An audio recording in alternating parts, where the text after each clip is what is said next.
Let's start. All right. Good evening, everyone. Welcome to Hamilton Board 3's full board meeting for the month of December 2021. I am your newly elected chair, Paul Rangel, and let us start with the public session. So the first person I have on my list is Courtney Williams. Is Courtney Williams on?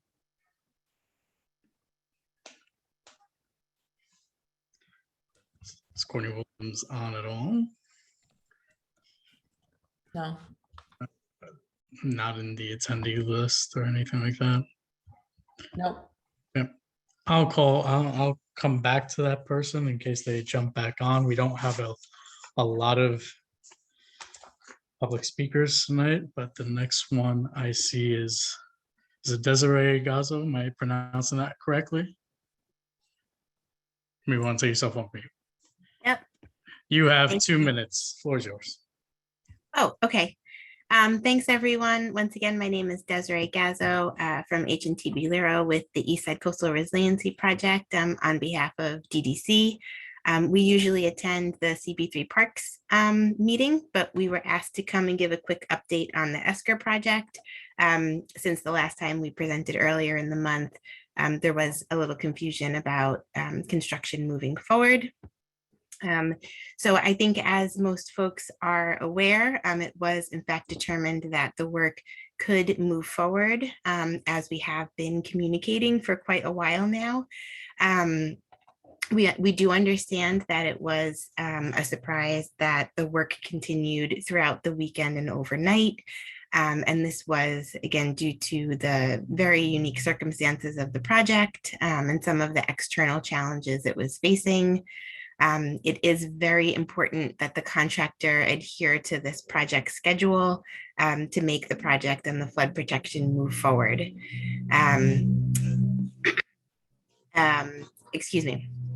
While we typically keep construction to weekday hours, there will be occasions where night and weekend work will occur. It will be more common for the team to give advance notice, similar to how the project has been operating in Project Area 2, where that is communicated through the bulletins and the advisories. And then we just wanted to give you a quick update on the closures as they stand now. And the Greenway from Montgomery Street north to Stanton Street and the Delancey Street Bridge is closed and secured with construction fencing. Park areas north of Stanton Street are open, and you could use the entrances at East Houston, 6th and 10th Street Bridge. And the Corliers Hook Ferry Terminal is open and accessible through Corliers Hook Bridge. The passive lawn area will be open in January of 2022. And we do ask that all signage is followed. I know the little counter went away, so someone can stop me when it's up. But we are also continuing to work with DOT on the detours and the signage, etc. Today, flaggers were initiated, and we will provide more updates in January. We also received some comments regarding the salvaging of materials. So that activity has been and is continuing to be coordinated with the Parks Department, and we hope to bring them to a future meeting to speak on that a little bit more. And we just wanted to welcome our new CCL, Sonia, who we will introduce again at future meetings in the new year. She is fluent in Spanish, and we will again introduce her at the next meeting that we have. So I hope I didn't go over. I lost. No, that's fine. You could, if you want some more time to say anything else, please do so. I apologize for giving you the 2-minute count because you were here at the request of the Parks Committee. So my apologies. So oh, okay. If you need to say anything else, please go ahead. Okay. No, that was basically it. I will say that was with the 2 minutes is very. No, I appreciate that. No, of course. I'm used to having a whole 45 minutes. That's fine. I'm gonna do something unique for public session. I will take some questions because they did come in at a request, and thank you for that. There are two. I saw 2 hands up. Now down to 1. Good evening, Richard. Go right ahead. You're on mute, Richard. Thanks, Paul. Yep. Good evening, Ms. Gazo. I happened to drive by the park today, and it looks horrible. It's the worst thing that I have seen in at least the last 30 years as a member of this board. The destruction of that park. I have no idea. I'd like to ask if you have actually physically seen the park and the work that has been done in the last couple of weeks. It's the destructive nature of that. It was anticipated, but it is horrible. And I would not be surprised if there is not a single person from EDC, parks, the mayor's office, or whoever who does not wish to be associated with this in the last couple of days of this administration. And they're all hiding under their beds because this is a horrible thing to observe. So I just wanted to vent on that and let you know that whatever people were anticipating on this, the visual is much, much worse. Thank you. Thank you, Richard. Next hand I see is Robin Chattel. Go ahead, Robin. Yeah, hi. I wanted to ask you, when you say there'll be advance notice for weekend and evening work, I hope it's not going to be in the same time frame as the advance warning of closing the park, which was like 2 days. So could you elaborate on that a little bit more about when you say advanced warning, how much time you're anticipating that would be? And if we could, community, have any say in that? Sure. So, hi, Robin. Thanks for the comment. Typically about 2 weeks notice or more is given to the community for advanced notice for closures and off-peak work, as you could call it. And that is what we have been implementing in Project Area 2. And we look to keep with that here. If there are advanced notice that we have prior to the 2 weeks, then we will present that at the CB3, CB6 and CAG meetings, which again, we have been doing for Project Area 2 as well. And then I know we've had many conversations about the park closure, but there was, advance notice for the project starting construction, and we could certainly, have a longer conversation on that. Thank you. Okay, thank you. I see 2 more hands, and that'll be it. Valentina, and then Trevor. Valentina, go right ahead. Yeah, I guess my question is, I think kind of like what Richard was saying, I looked out my window today or yesterday. Yeah, it must have been today or yesterday. I get my days confused. And I see that the amphitheater, the seats look level. I think I saw that the stage was still there, and I don't know what you call that, the awning kind of thing was still there. And it looks like I can see up to about the Williamsburg Bridge. And it looked like that was leveled because I don't remember looking at that in the past. So I guess my question is, what is the plans going forward in terms of a timeline or something with the amphitheater and up to the Williamsburg Bridge? Because that's what I could see out of my window. And it looks very cleared off to me. And it looks like in the amphitheater, it looks like where the seats are, it looks like all the seats are gone. And it looks like the stage is still there. So just what are the plans, if you can briefly share that in a very simplified form? Yeah, thank you, Val. So for those of you who haven't seen, there is a presentation on the Eastside Coastal Resiliency website, and I could share the link in the chat box here as soon as I'm done speaking. But there is the construction approach plan, and what they're calling kind of the first phase of the project was to start construction on the areas of the park south of Stanton Street, which is the current construction limits now. So from Stanton Street down to Montgomery Street, and that's the lower limits of the project.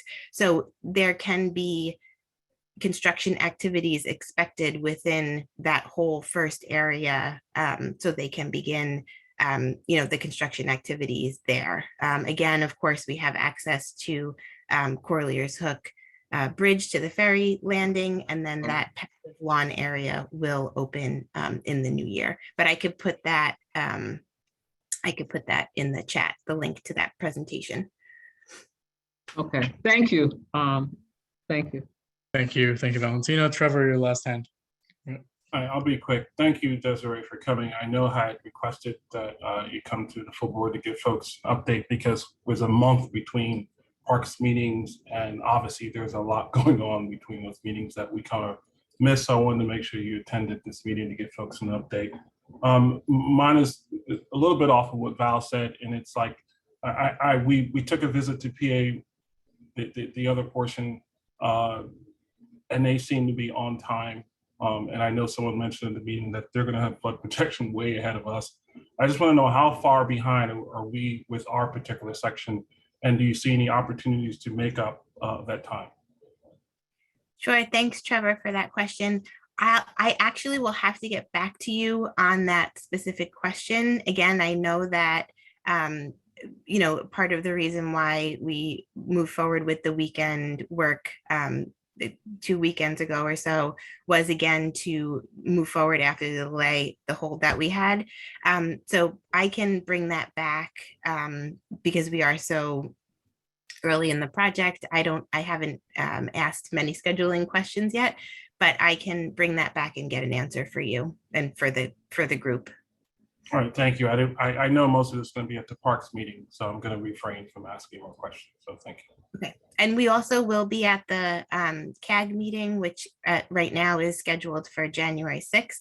I think it will still be January 6th, but if anyone needs an update earlier than the next CB3 meeting, that is the next time that we will be providing a project update.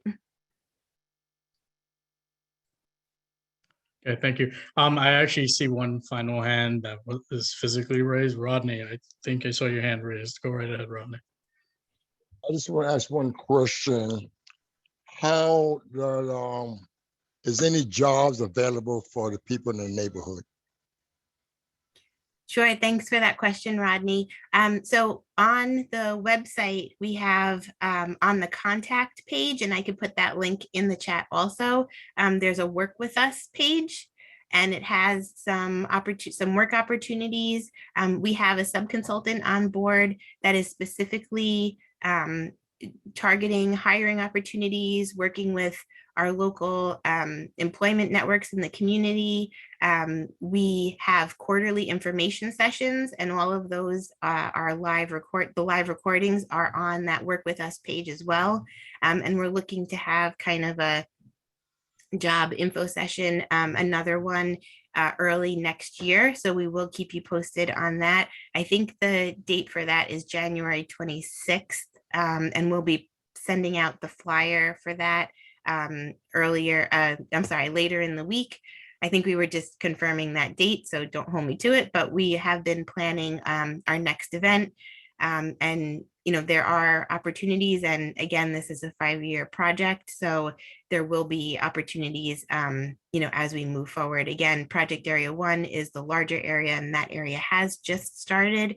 The contractors do have some teams of folks, but again, we are looking, there are goals for the project, and we are always looking to bring on local folks. So I'll put that link in the chat. Okay, yes, and one more, who we contact is not yet to contact somebody to talk to about this?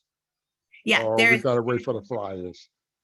Nope, there's a contact. There's lots of information on our Work With Us page, and there's a contact. You could click here to submit, like if you have a resume, you could submit the resume, or if you want to talk to somebody, you could submit an inquiry and we could have someone reach out to you.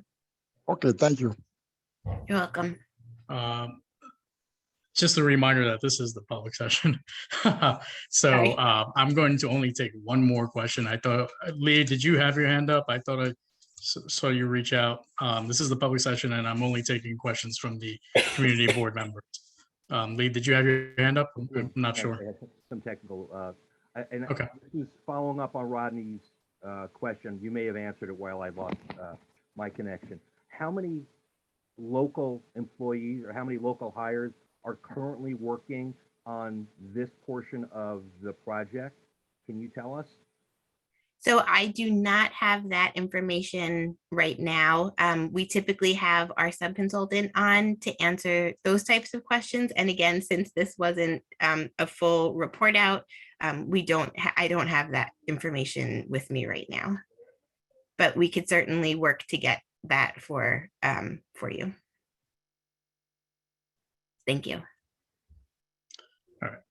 Thank you, everyone. Trevor, you did mention this would be back on the Parks Committee agenda for January.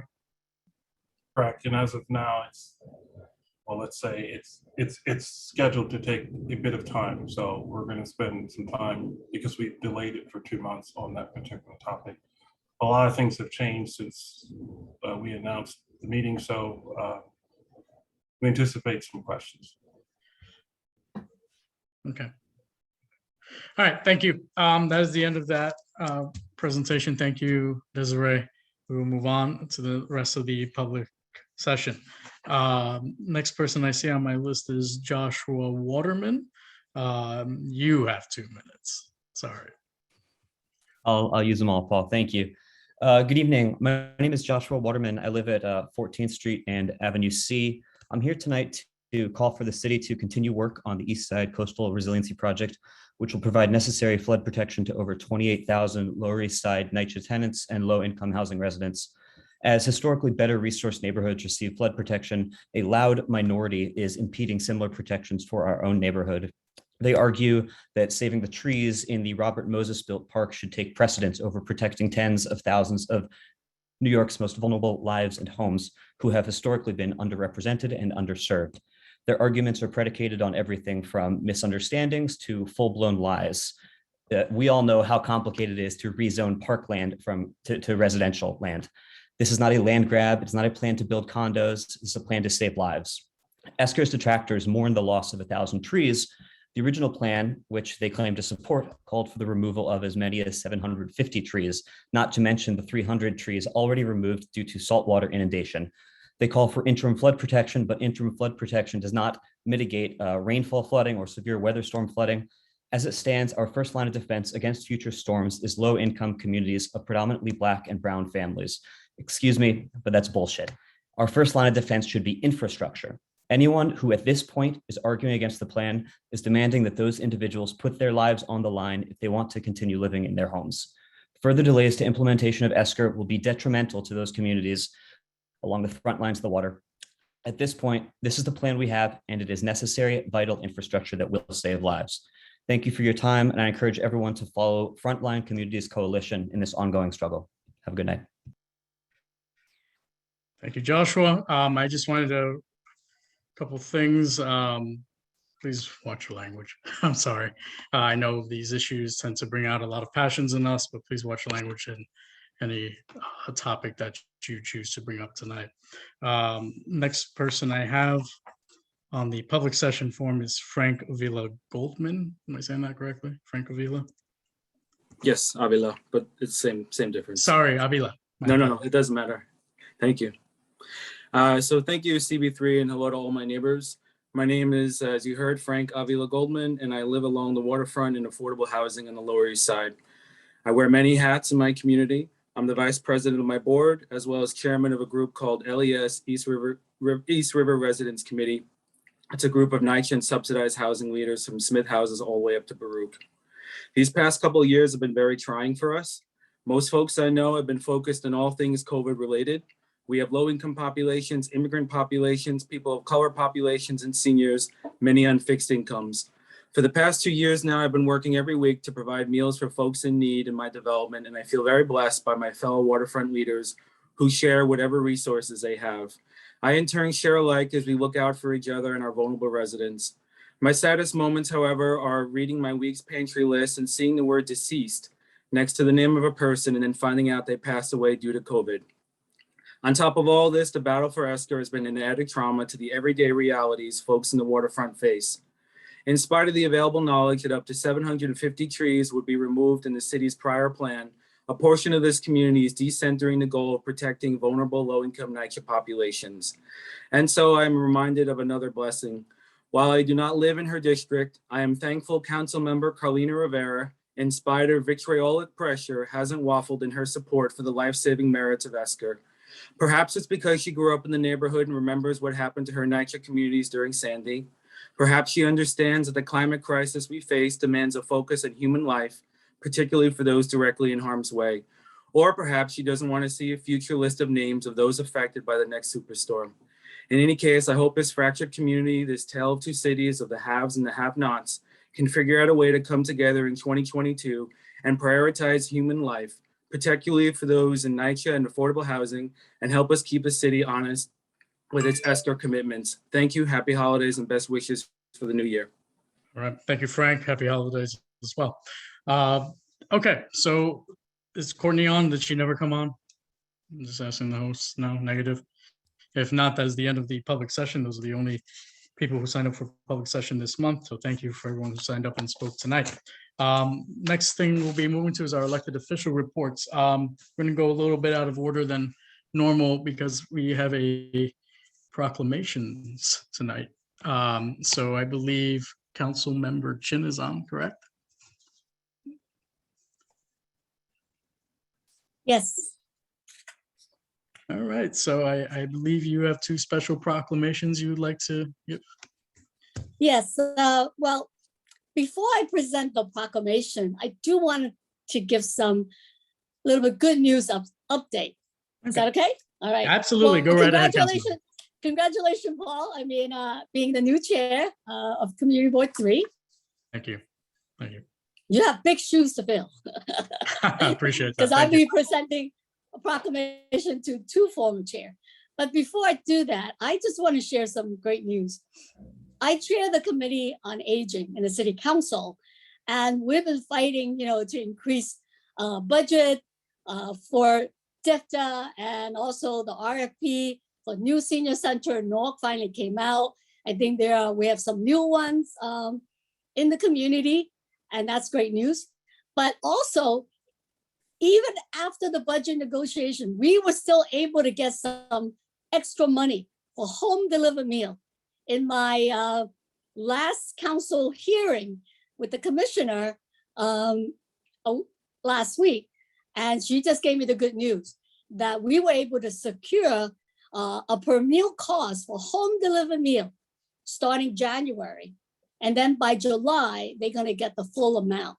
And so we just don't stop advocating for money for our seniors. And the DIFTA budget have surpassed over $500 million, which is, I think is pretty significant increase in the budget.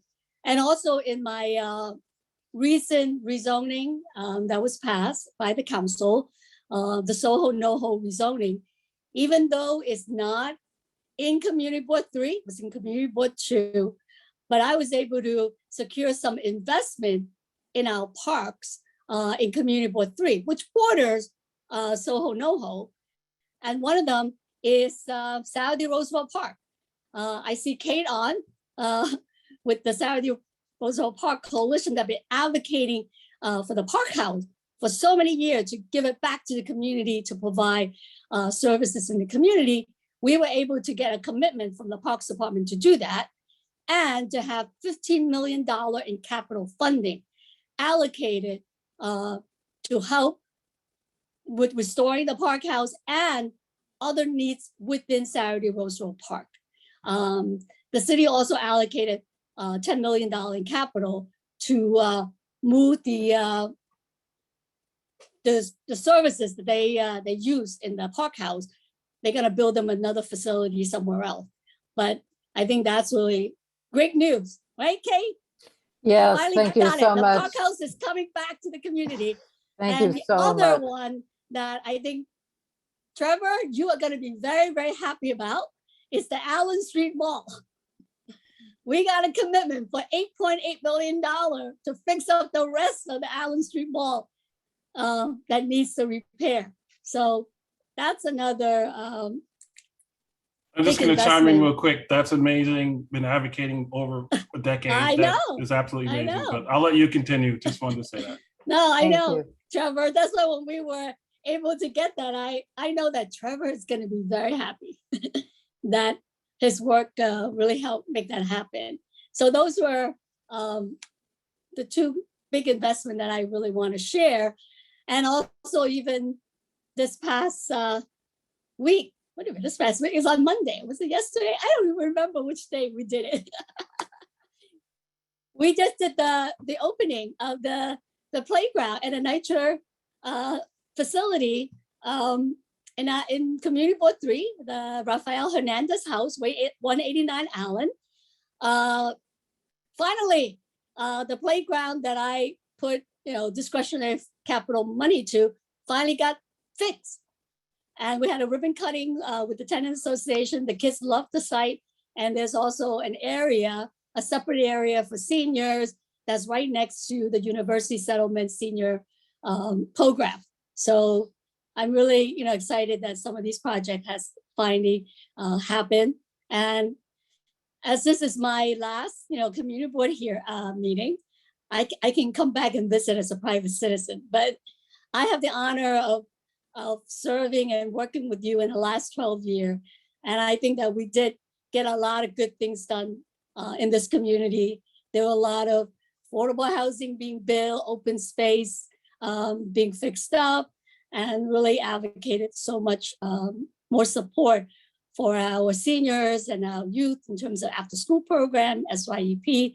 So I'm really proud of the accomplishment that we have all worked together from.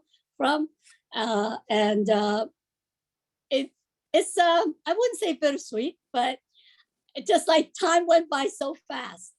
But I'm just really glad that I have an opportunity to work with many of you for even before I was in the council. So I'm going to start with a proclamation. I'm going to start with Alicia Lewis, your former chair. Alicia and I met even way before I was in the council. And I was working at Asian Americans for Equality, and I was volunteering to translate at 10 Stanton Street because she was the chair of the tenant association. And Alicia made sure that in every meeting, because there were Chinese residents there and Spanish residents there, and she was make sure that every meeting translations were available. And it was, I volunteered to help make sure that people know what their rights are.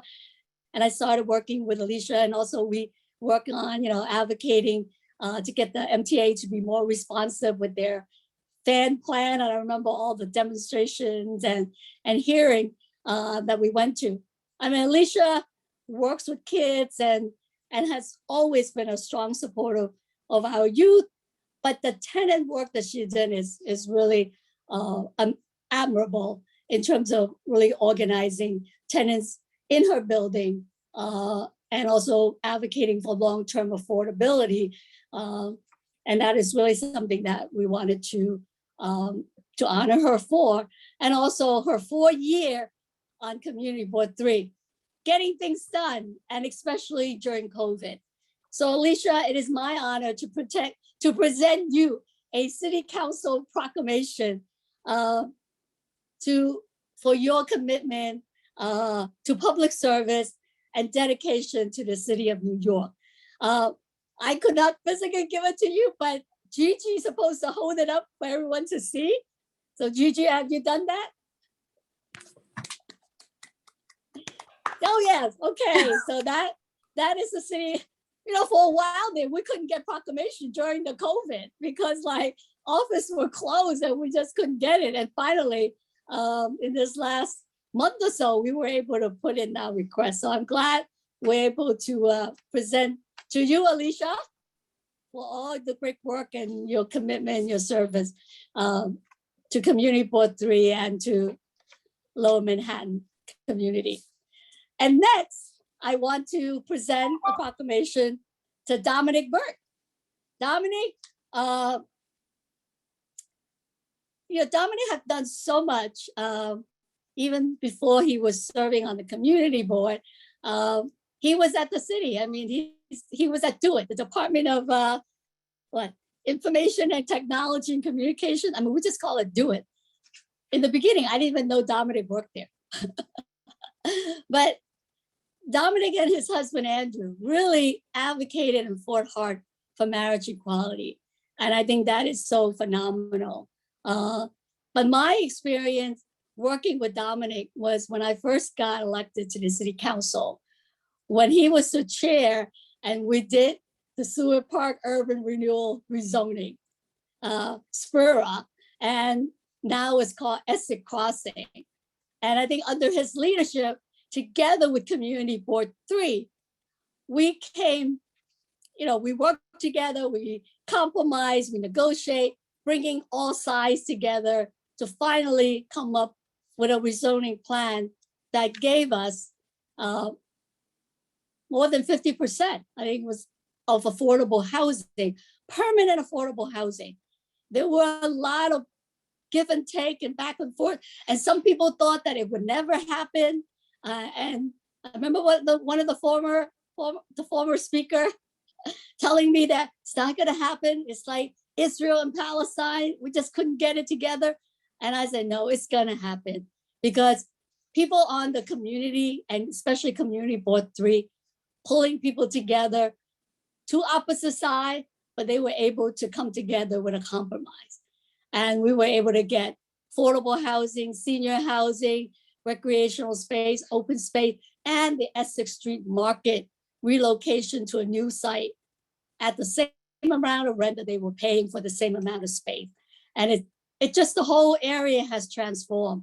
And Dominic, I mean, you were so instrumental leading that effort along with the community board. I think this will go down in history as the best example of rezoning, where the community board worked together with the council member and able to get it done and to get able to get all these community investment.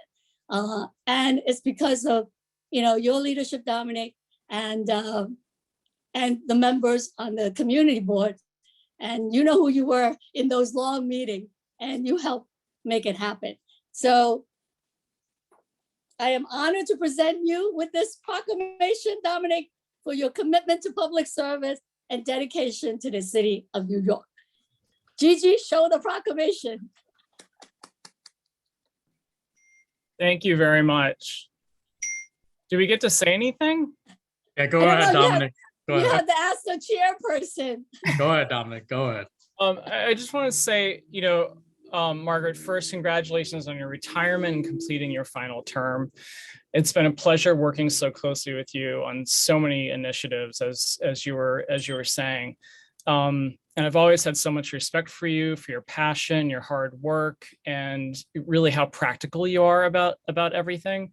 And your ego never got in the way of anything at all. And I just really think you're a truly honorable elected official. So thank you very much for everything that you just said and recognized. It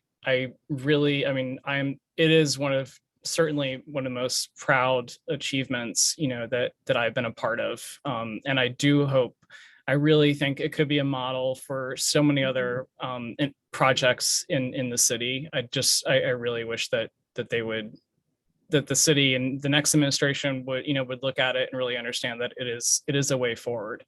So thank you very much. And also, thanks for recognizing my husband and my family who have been very patient with all the long meetings that I've been throughout these years. So thank you very much. Thank you, Dominic. Look, I was on Community Board 3 back in the 80s. And when I got appointed, I told my husband, don't expect me home before midnight at the community board meeting, because they really go on for a very, very long time. And 4 a.m. if you're in SLA. And all the community board members, you are volunteers. And we really appreciate, thank you for your service, because it is a commitment to serve on this board. And Susan, thank you for being the manager and pulling it all together. I know it's not easy when you hear from the constituent complain about everything, But yeah, truly Community Board 3 is the best community board. Thank you. I wanna- can I Alicia, just you say- wanted to? Oh, go ahead, Susan. I I don't know just if want to Alicia wanted to say say a few words. thank you, and it's in my privilege to work with you. Thank you. Alicia, you want to say a few words? Yes, Paul, thank you so much. Can you hear me? Yes. Okay, so Margaret has been more than just a community leader for me.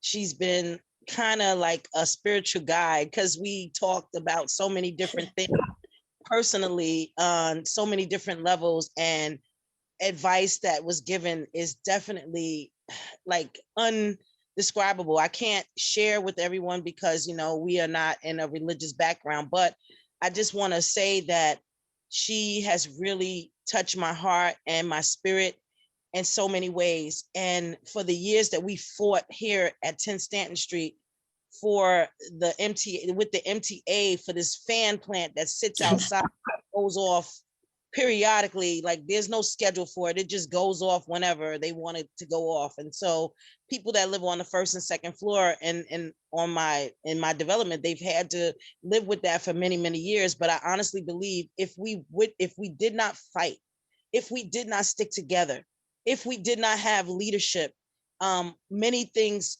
would have fallen to the wayside. You know, honestly, I just can't begin to tell you, Margaret, how much I greatly appreciate you. You're going to be missed. I know you're like me. We're not really going too far away. We'll be around. We'll pop up wherever we need to pop up, and you know, and letting people know that we're still here, that this is our community and we're not giving up on it. And we are like watchdogs. We're going to be watching. That's right. That's right. That's right. I thank you so very much for the acknowledgement of service. Sometimes the work gets a little heavy and people just don't understand how hard it can be to get to go home and answer emails at 2 o'clock in the morning sometimes. So I appreciate you. I thank you. And I thank you also, Susan, for also being supportive to me and in the time that, you know, as leader. So thank you. No, thank you, Alicia. I also see my sister, former Councilmember Rosie Mendez on. She's at the Borough President's office. She and I used to do translation together at 210 Stanton. She does the Spanish and I do the Chinese, and we work so well together at the City Council. I just want to thank everyone again and wish everyone a happy, healthy, safe holidays. I'll be around. I'm not moving, you know, to the West Coast where my son is. I'll be around, and I'm going to really enjoy, you know, all the investment that's been made in Lower Manhattan, but also to make sure that project we have worked on or we have fought for do get implemented. So I will be voicing, you know, as a private citizen. Thank you very much. Thank you, Council Member. Oh, Rosie, did you have your hand up? Am I seeing that correctly? Yes, if I may, I just want to extend my appreciation. During the 8 years that we served together, Margaret, you became more than my friend, you became my sister. I remember door knocking with you in Marie Christopher's building before we became council members and after. And I remember once we were both in there as council members, and Marie was just so full of herself. She was just so happy. She's like, look at this, check out my translators. Look who I got. But thank you, job well done. And well, now maybe we can hang out some since we both have some time off come January 1st. Looking forward to that. I'm going to have plenty of time for coffee, tea, and dim sum. Anybody, with everybody. Thank you. Thank you, Rosie. Thank you, Councilmember Jim, for your years of service to this board and to the district. Alicia, were you trying to say something? Yeah, I wanted to also say thank you to Dominic, because he and Gigi are obviously they instrumented the leadership, they helped me a lot, tremendously. Running a community board is not the easiest thing in the world. So I want to acknowledge Dominic and Gigi both for their help in my tenure. Thank you. You're welcome. Now you all warn me. No, I'm Thanks, just kidding. Lisa. Congratulations to you. And yeah, now you all warn me. Wait a month. Okay, no. No, thank you, Dominic. Thank you, Alicia. I appreciate it. The next elected official I see who's here is Assemblymember Epstein. Go ahead with your report, sir. So we can keep talking about community board issues as a former board chair, and I think Margaret, you and I and Rosie were in 210 and 10 Stanton Street. I can't tell you how many times. So first, Margaret, thank you for all that you've done for our community. Not only just the 12 years in the council, but for the decades serving the Lower East Side. You are a true inspiration to me, and and been a really fierce leader. So thank you for all you've done and will continue to do. I know that you'll be serving our community in a different way, but you again have helped me and supported me, and so I value and appreciate your leadership and your friendship. So thank you. And Dominic, I was on board for board 3 for 14 years. I don't know. This is like, it's been a ride for you, and thank you. I mean, shepherding through really complicated issues. I mean, I have to say that my Seward Park attempt failed miserably as we crashed and burned when I was board chair. So it was good that someone better than me could get it done and to move forward on things that are really important, bringing people together. I maybe have been a little more polarizing back in the day now, and hopefully less so now, but maybe not. Rosie, always amazing to see you, and thank you for your service for our neighborhood and our borough. You've been, there's not enough words to speak about how much of a leader you are. And Alicia, thank you for being a chair of a board that is so meaningful to all of us. Paul, I look forward to our continued work together. It's a hard road to be a board chair, and to be honest, it's not fun. But it isn't, but it's really important. You're going to get beat up a bit and by your friends and people who don't like you and people who love you, but it is how we serve our community and how we give back. And it's an honor to take on the role, and I look forward to you doing a great job, hopefully much better than I was able to do. So we're at the end of legislative session. I'll just say the governor signed one of my bills today, pretty exciting, where she's hopefully going to be signing 2 more tomorrow. We put a lot of energy into employment opportunities for people with disabilities, and she signed one of our pieces of legislation around our 55B and C programs. We're trying one bill, hopefully she'll sign off tomorrow. Susan, I can't scare Paul off. He already took the job. If someone told me beforehand what it was going to be like, I would have maybe second thoughts, whatever, 20 years ago when I became board chair, right? Tomorrow, people know I spent a lot of time in housing court, and I saw a lot of pro se's basically not getting justice in court. And Senator Kruger and I got a bill that was passed that the governor signing tomorrow, forcing a public allocution of stipulations on the record, so people actually know what they're signing in court. It was a long, hard fought battle that we fought the real estate industry on, that we were finally able to pass this year. And we're looking forward to the governor signing that bill tomorrow. We're back into session in a little over 2 weeks, looking at a much better state budget than we've seen in the last couple of years, but seeing a crisis in the pandemic. The rules that allow us to operate this Zoom for CB3 expire on January 15th, so we won't have a lot of time to figure out whether we're going to extend the rights to be able to continue to do remote community board meetings, CEC meetings, school board meetings across the state. We need a lot of input from folks. There's been a lot of pressure to go back to some in person because a lot of people don't have access to the technology. The state legislature is only having session in person and committee meetings in person, but we understand the crisis we are in. So whatever people can give and feedback, we've gotten a lot of feedback from our boards, but from the public as well, to make sure that, you know, a remote option is available for people. I think it's going to be critical.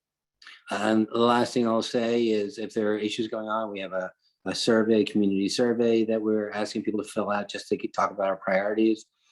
John is here, who people know is my chief of staff and an amazing leader in our neighborhood. If you have questions, you know, reach out to John. We unfortunately lost a staffer this year.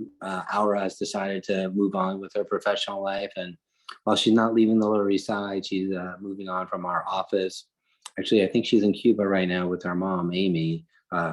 But John will be attending board 3 meetings until we find a new staffer. You know, I wish everyone a safe and happy holidays. And, you know, if you're traveling, really take care. I will be happy to be here, not traveling to Albany and enjoying hopefully quieter time for a little bit, and enjoy happy holidays. And if there's if I can take a question, if you want, I'm happy to do it. Sure, thank you, Assemblymember. Ms. Jones, go right ahead. Harvey, who do we contact with our statement about in-person meetings? Let me just read you one thing that I have. This is from Sanjay Gupta, MD. The virus may mutate down a notch or two to become less virulent and deadly, but its presence will nevertheless probably be perpetual. So who do we write to say in terms of, you know, continuing this from a scientific view? Because he also quotes the former, I think, head of the CDC, who basically says the same thing, that this virus is here with us. So about in the assembly, it goes to the Government Operations Committee. The chair of the committee is Ken Zabrowski. I'm on the committee. You can share it with me. We had a hearing in November where we took public testimony on this, and I'm happy if you want to share it with my office, you can send it to Ken's office as well. We're going to be talking about this the first week in January because it's going to be one of the first orders of business, this and the budget. So whatever feedback that people have, we would love to hear it. I mean, I just be clear with folks. I think we are going to continue to have remote options. Yeah, okay. You know, all right. But I do think there's some people, especially at the hearing, we're pushing for some in-person options as well for a lot of people who had technology issues. So for community boards, I think it's really complicated because boards have committee meetings all over the place. So to take, you know, an in-person and a virtual, it's going to be really complicated for community boards. You know, less complicated, let's say, for the assembly, because we have a hearing in Albany, we can just set up our committee hearing rooms to have a virtual option. It's not the same. It might be the same for a city council, but for a community board or a CEC, it's going to be much more complicated. So I think I brought this to the attention of the chair, and we've been talking a lot about it. But the more information and the more suggestions that we have, the better we're off. Okay, good, thank you. My group, the Power Partnership, will definitely send you a letter and quote 2 doctors who basically say is here. Thank you. Yeah, sure, Val. Aaron, thank you all for doing that. And I do see Senator Kavanaugh, who has to change his name because he's not Kate that I think. I mean, I could be wrong, but he definitely looks like Brian to me. So Kate is I would be honored to be Kate Amber. But. And so again, happy holidays and thank you for everyone who's done an amazing job serving our community. And I look forward to continuing to work with you. Be well. Thank you, Mr. Assemblymember. Appreciate it. I did see Brian for a second. Mr. Kavanaugh. Sorry, I was trying to change his name. I demoted him by accident. He's coming back. Oh, yeah, I'll wait for him. There he goes. Okay, Mr. Senator Kavanaugh, please, your report.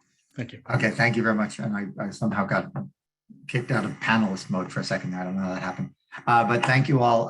Tis the season for many things, including the governor signing or vetoing lots of bills. I have no less than 6 bills on the governor's desk today that will be signed or vetoed in the next 24 hours.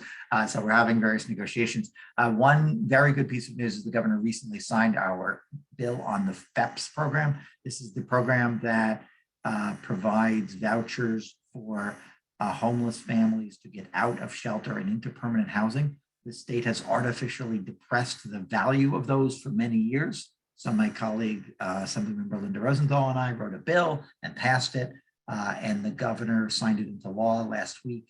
It makes sure that those vouchers are worth 100% of what's called the fair market rent, and it should dramatically increase the value of those vouchers in terms of being actually able to get out of shelter and into housing. It's something a lot of us have fought for a long time. We're very excited to get it done. The governor also just announced this afternoon that she's signing our legislative package fighting discrimination in housing and promoting fair housing. I've talked about this here before, but we, after Newsday, did an investigation that found rampant discrimination in the home sale market in Long Island. We did an investigation with 3 Senate committees. We issued dozens of subpoenas. We issued a report, and we put a legislative package together. It is to create a systemic program to test to make sure that participants in the housing market are not discriminated. You send 2 people similarly situated other than their race or some other protected characteristic, and you check whether people are treating them similarly. That's sort of the gold standard of fair housing enforcement, and the bills create a fund for that, create a program that's ongoing for that. It also includes my bill to require that all state agencies and all state funding recipients affirmatively further fair housing, not just avoid discriminating. So very exciting, again, just hot off the presses, the governor's announced signing that. Session does start in 15 days. We're gearing up. The Housing and Health Committees of the Senate held a hearing a few weeks ago on lead poisoning, which is still all too common in housing throughout the state. It's actually dramatically worse upstate than it is in New York City because we've had some measures here, but a substantial percentage of all children in the state are being poisoned by lead, largely in their own homes. You know, it's been decades, and I am committed to ending that by requiring testing and remediation. Right now, we test the blood of the children, but not the homes until there's a problem identified. So we're working on that as well, expecting, based on the hearing, to put legislation out there. We're also having a hearing on good cause eviction with my colleague, whom you all know well, Brad Hoylman, who chairs the Judiciary Committee, and my Housing Committee. That will be on January 7th in Albany. And again, good cause eviction is the notion that landlords can't evict somebody for no reason at all. They need good cause. It would apply in New York City to basically all the non-rent stabilized and non-subsidized housing, and it would apply to nearly all of the rental housing in the rest of the state. And the bill's been pending for a while, and we're having this hearing to see if we can move forward this year in the Senate. It's also many other things going on as the session begins. One of the big things is that the new 5-year capital plan for housing is something we're supposed to resolve this year. 5 years ago, the governor kind of announced in somewhat secretive Albany style from a back room a new 5-year plan for housing. Actually had some good stuff in it. We are hoping that this will be a much more transparent process this year, and we'll start with the new governor proposing a new plan for the next 5 years. It's an opportunity. I've been pushing with the governor's staff to make sure this is a robust new plan, perhaps substantially larger than the last one, but also we'll have a process during the budget process to figure out what is in that and how it's going to meet our needs, including, in my mind, particularly locally, the need for much greater funding for public housing, which has been grossly underfunded by the state for many years, and also the federal and city governments. Lots of other things going on, but I know you have a busy agenda tonight, so I will not give you a full preview of the coming session, although I'm happy to take questions. It's also, it's been cold, and that is the time when complaints in public housing go up dramatically. We've gotten lots of complaints about lack of heat and hot water, and are pushing NYCHA to address those promptly. If people, if you as the community board or anybody who's dealing with tenants or tenants yourselves on this call, please do call us. Obviously call NYCHA as well and officially lodge the complaint, but call us at our office 212-298-5565 and let us know, because we can we really are trying to push to make sure those problems are fixed as quickly as possible. I think I know you have a busy agenda, so let me just end there by saying, happy holidays. And thanks to everybody for all your service through an incredibly difficult, really 2 years now. And Greer just added his contact information to the chat. So that's also a way to get any complaints or concerns to us. And let's hope for a better and safer 2022. Thank you, Mr. Senator. Appreciate it. I only see 2 hands up. I'll start with Susan and then Kay. Susan, go ahead. Yeah, thank you. On the FEPS voucher, my understanding is the city had combined all their voucher programs for people in shelter seeking housing. So is this state program going to be totally separate?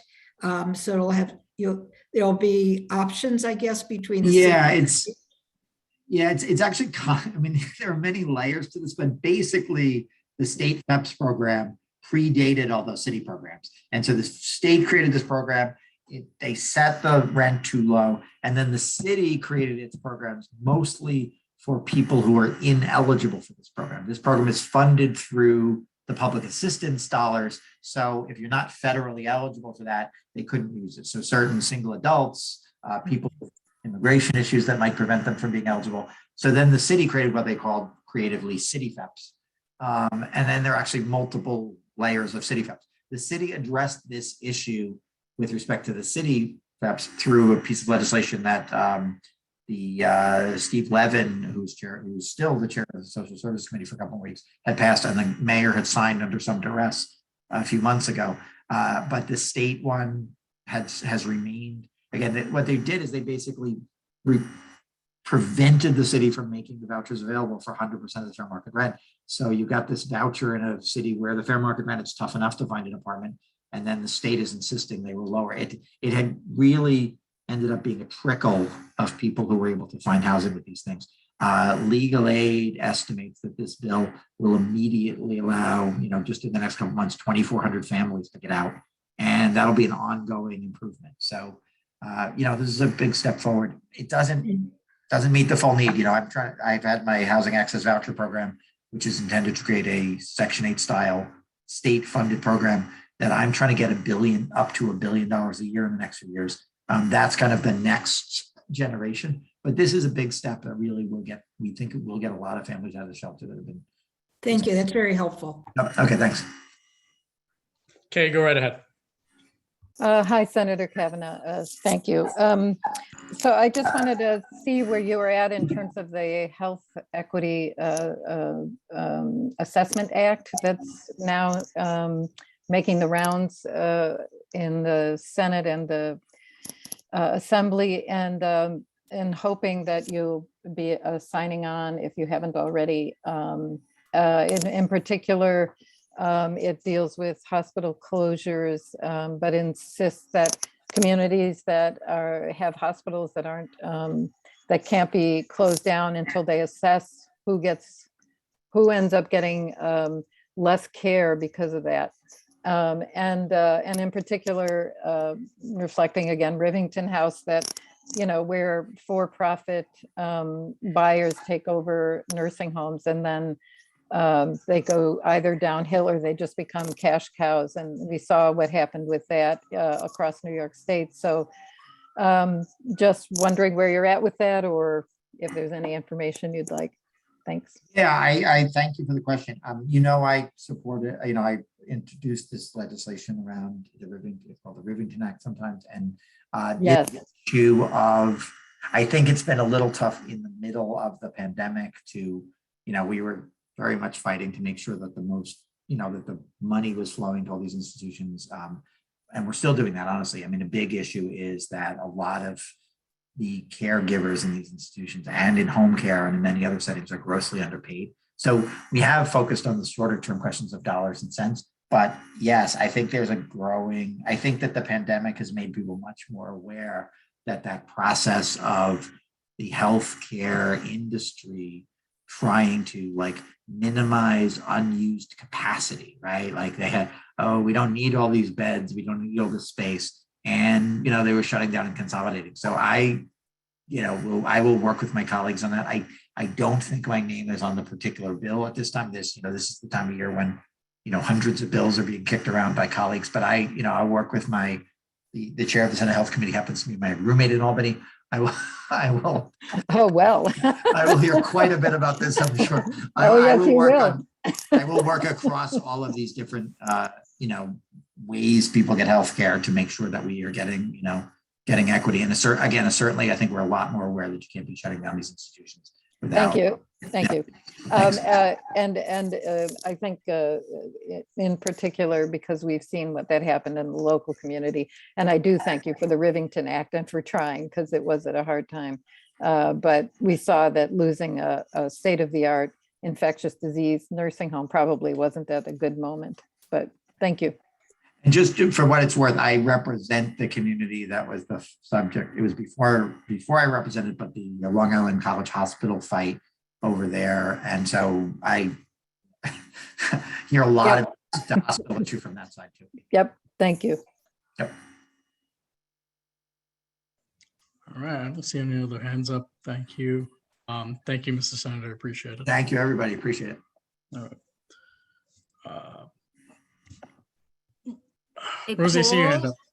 Yeah. Gail's trying to get in. I think she's in some kind of waiting room or something. I'm in. Oh, you're in now. Okay, thank you, Gail. Thank Hi, you. Gail Paul. Brewer. Hello, Brian Kavanaugh. Hi, Rosie. Sorry. Well, since Nice to see Stop you misbehaving. guys. well, since I see the borough president on, Ms. Brewer, go right ahead. Thank you very much, Paul. Congratulations. A few things. First of all, I just want to say Chinatown 20 million is exciting. Ward 3, thank you very much. I know that the next step, having been in touch with the Secretary of State, it's comes under their jurisdiction on the state level. They are working with a facilitator. The facilitator, however, will be selected specifically who the person is by the group. And it won't be though until January-ish that the group will be selected. It'll be the 5 or 6 groups in Chinatown. They don't all get along. So I'm hoping to be part of this because I get along with all of them. And I hope that they can then work together. So I'm kind of like the glue for this thing. The good news is there are 10 different state areas that give out money. That's how the state arranges the state. And everybody else got 10 or 10, and nobody else got 20. So we're the only area that got $20 million. So and the other good news, I don't know if it's good news, but news that to be aware of, which is why we cannot let it fall that way. Apparently the other 4 boroughs, they have money from previous years, but it hasn't even started in terms of their projects. So we absolutely have to do it differently, and we're going to rely on Board 3. And I'm hoping that you find some folks who want to work on this, because it's a big deal to have gotten this money. And we can send you a copy of the proposal, the one that was selected. But in the end, it'll be up to the group to pare it down and figure out exactly how that $20 million gets spent. So I'm very proud of it, and I want to thank you for that. But it's going to take a shitload of work in order to make it work, just so you know. That's my language. I also want to talk about the East Side Coastal Resiliency Program, not everybody's favorite discussion. But I know that I was told that the last advisory group meeting earlier this month, the good news is that it included a lot of local NYCHA leaders, which always makes me happy when they're involved. I always feel much better when they're involved. And I know that the CAG is working to try to bring people and do the kind of outreach that's necessary. I know that as I understand it, the lawsuits are not going to go any further. The city seems to have won them. I did get a tour on the northern section near Stuytown by Jamie Torres Springer, who gave me a tour of that section. So I have a sense of, where the sewer pipes are and where the drainage works and so on and so forth. And it's a challenge, but I think that with everybody's input, I am supportive, as you know, even though it's the most friggin' challenging, controversial topic. I do want to thank, it's mostly Kay, but she's done it, we all have, but most of you guys on the Sarah D. Roosevelt Park playground, et cetera, et cetera. And Kay keeps us up to date. So it sounds like, Kay, there is some progress with the Parks Department. They're livid at me, but that's okay. You told me that's all right, so I can handle it. I'm a big person. But I'm glad that at least our letter helped move the needle just a bit. And now we'll keep pushing because it is your park. It does need to be your park and not there for Parks Department shovels, trucks, etc. It's got to be your park, and you have such great ideas about what it could be used for. So that is important. Every Tuesday at 3 o'clock, as you know, we've had these vaccine task force / recovery / where's the money for reopening Manhattan. And I want to thank everybody from Board 3 because quite a few of you have participated. And I think today there were a couple of issues that came out of it. Number one, on this testing, we all know about the lines. I waited freezing cold because I didn't even have a gloves or a hat. I wasn't paying attention. We all did. We got tested.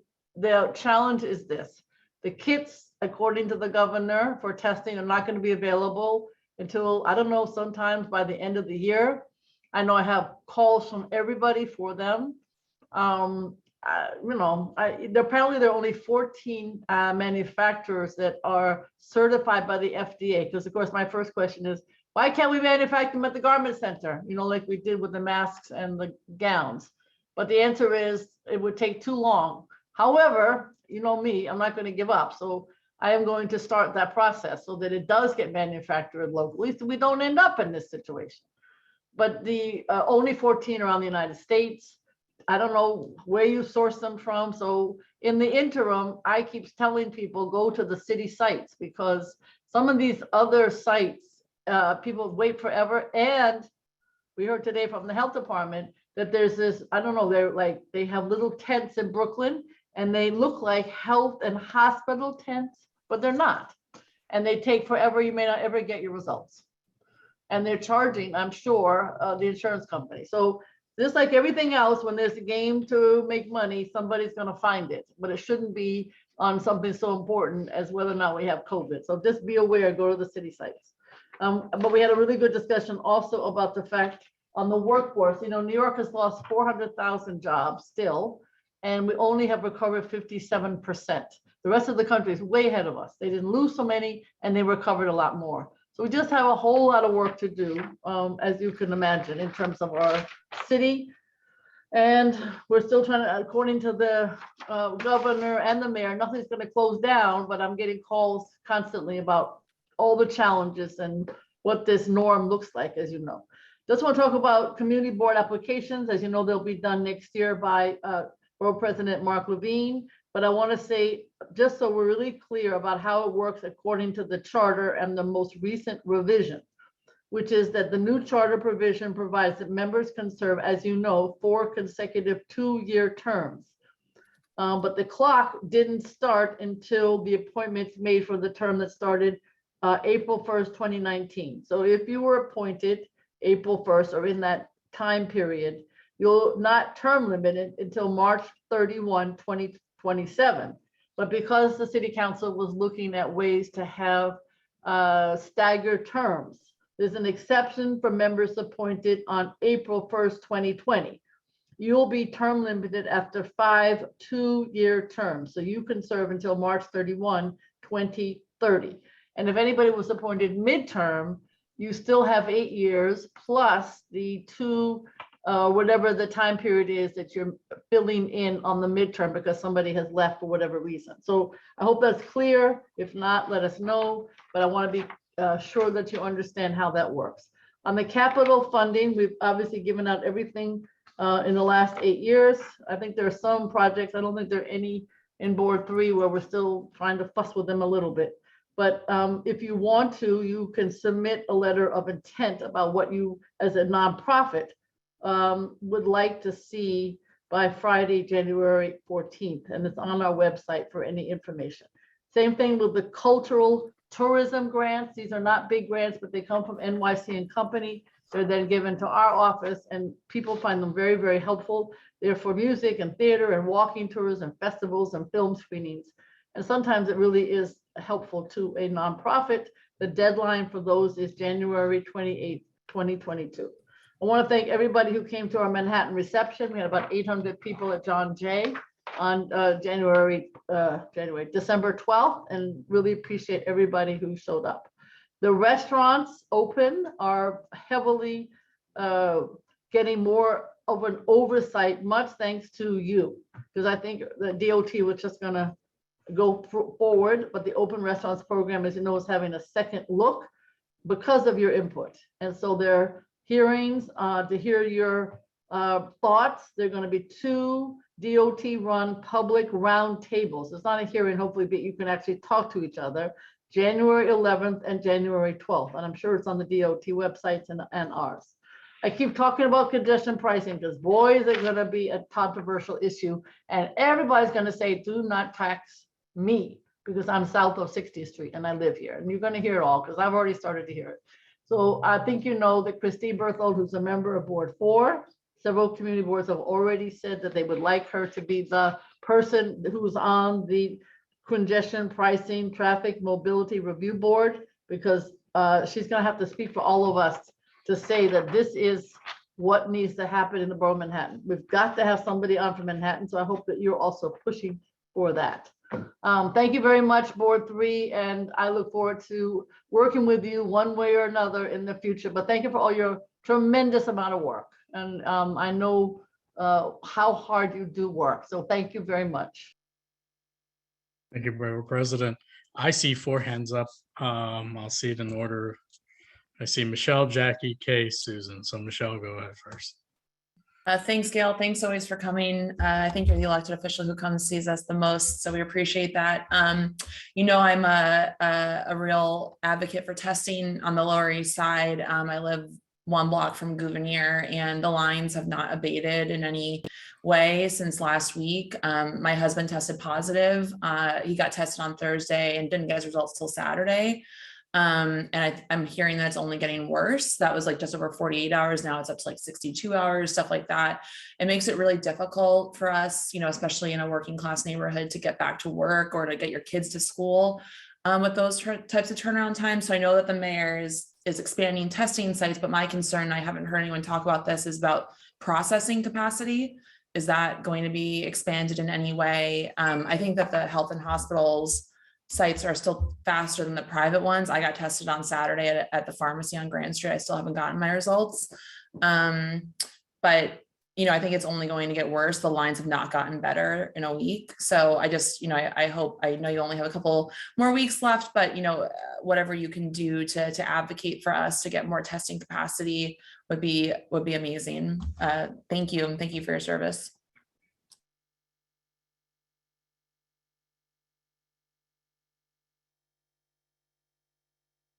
Gail, if you're trying to speak, you're on mute. I was just gonna say thank you very much, Michelle, because the mayor said something completely different. So let me follow up with his 48 hours BS, because that's not 48 hours. Thank you. I am following up. Okay. Jackie, go ahead. Borough President, thank you so much for coming to almost every CB3 football meeting in the past. I really appreciate that. That shows a lot of support. And I just want to go back to the 20 million Chinatown funding you were talking about. So I thought originally there were 10 groups involved. How does that reduce to 5 or 6? I think it is. Let me look. I'll get you the number, Jackie. It may well be 10. Whatever it was originally, that everybody's welcome. So it's not a problem. It's easy. Okay, and also learning from the 70 Mulberry process, I just want to mention that in the future, this type of public engagement need to be consider language and technology barriers. Right. Okay. I think it's a good point. My understanding with 70 Mulberry, as you know better, Carlin keeps asking me to make sure the money is still there. My understanding is the money's still there, and I think there's more money, but you're right. I will make sure on the engagement process. Thank you. Thank you. Thank you, Jackie. Kay, go ahead. Yeah, thank you, Borough President. Really appreciate all your work all this time. And I'm very glad you're going to stay on you're going to be on the New York City Council. And your letter was impactful. It's been, I think it was, it did move things forward. Along with the help of Susan Stetzer, we got a lot of things done. Needle kiosks, and Also, the fast tracking of the playground, which will make a huge difference. This park really is in trouble, and we all know it. And in particular, you and Margaret Chen for always seeing to it that funding came where it was needed. And the Stanton building will be hugely important to this community. We just had another slashing across the street.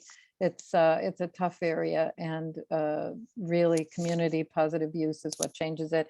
And it's great to have City Relief in the park, which is an organization that really does a lot of help and outreach. And thank you, Susan Stetzer, for that. So, thank you, Borough President Brewer. You've been a great partner. All right. Thank you, Kay.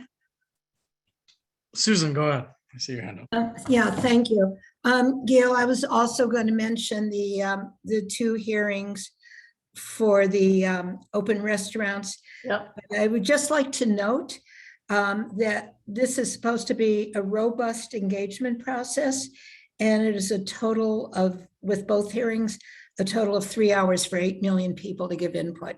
Right. I got it. My guess is it'll be board 2, 3. Let's see how many other boards, but we'll see. All right, I will make that clear too. Thank you. Final hand, Ms. Jones, go ahead. You're on mute. There you go. Yeah, okay. I just wanted to thank you, Gail, for the meetings that you had, that they were so on target in terms of vaccines, because I think we all now realize that vaccines, medications, and masks is the issue with COVID. So thank you very much for having those Tuesday meetings where people were further informed about vaccines. It was just on target. It was significant. It was the issue. I'm assuming that somebody in your staff was either a healthcare worker, had been a healthcare worker, and was just on target. So thank you very much for that. Thank you, Val, for always being there. Thank you. Thank you, everybody. Thank you, Paul. All right. Thank you. Thank you, Madam Borough President. Thank you Take for your care. service, and best of luck in City Council. Thank All you. right. Okay, now I think I can go down the list. I don't see any other elected officials online. So let me start. Is the mayor's office here? No. Okay, next. Public advocate's office. Nope, next. All right, comptroller's office. Maybe? No? All right. Ready to the borough president? Congresswoman Velasquez's office is on? Anybody? No? Going once, twice, 3 times, so no. All right. Congressmember Maloney's office. Oh. Making my first day on the job easy. Okay, this is not too bad. Assemblymember Yunli New. I think her office is on. I thought I saw Ms. Vera on.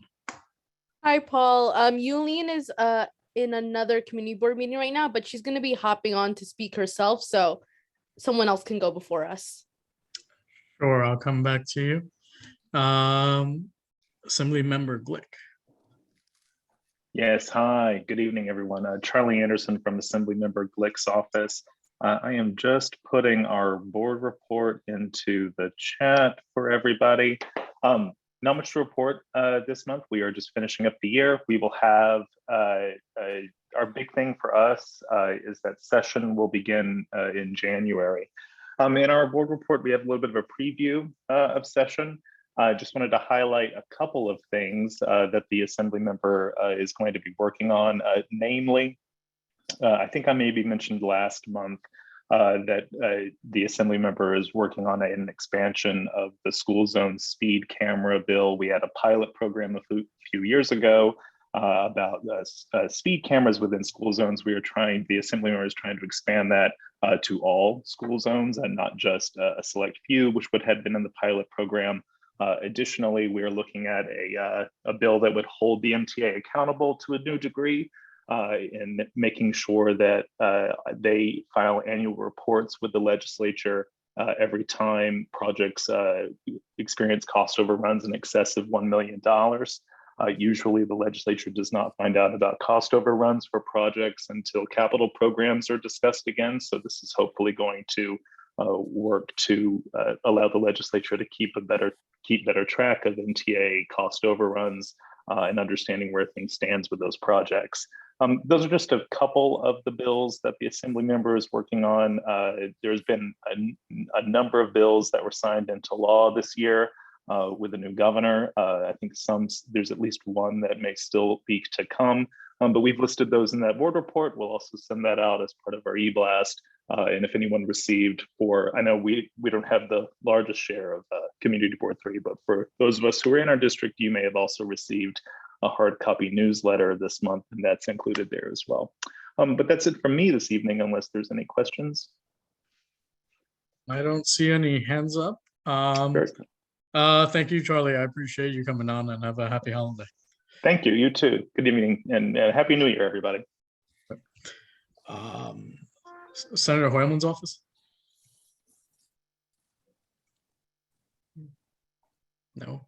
Yep. No. Oh, there we go. All right, Caroline. I thought I saw you. Go ahead. Hi, Paul. Congratulations. I'm Caroline Wexelbaum from State Senator Brad Hoyleman's office. I am going to drop our board report in the chat. I thought the senator was going to try to hop on, so if you wanted to skip me, that'd be fine, but I'm 90% sure at this point that may not happen because he has a conflict. There's not that many elected It's up official to you to reports go. after this, so if you want to just go right ahead. All right, excellent. So again, Caroline Wexelbaum from the State Senator Brad Hoyleman's office. Happy holidays, everyone. First thing the senator wanted me to do was to congratulate the new officers. Paul, congratulations on becoming the board chair. Eric, Tariq, Larissa, Laura, and welcome back as treasurer, Herman. So he looks forward to working with everyone. He also has a proclamation for Alicia and wanted to make sure that I pass along. Thank you so much for your service. You were an amazing, amazing board chair.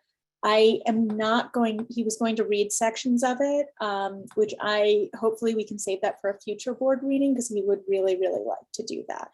But Alicia, we will get that to you.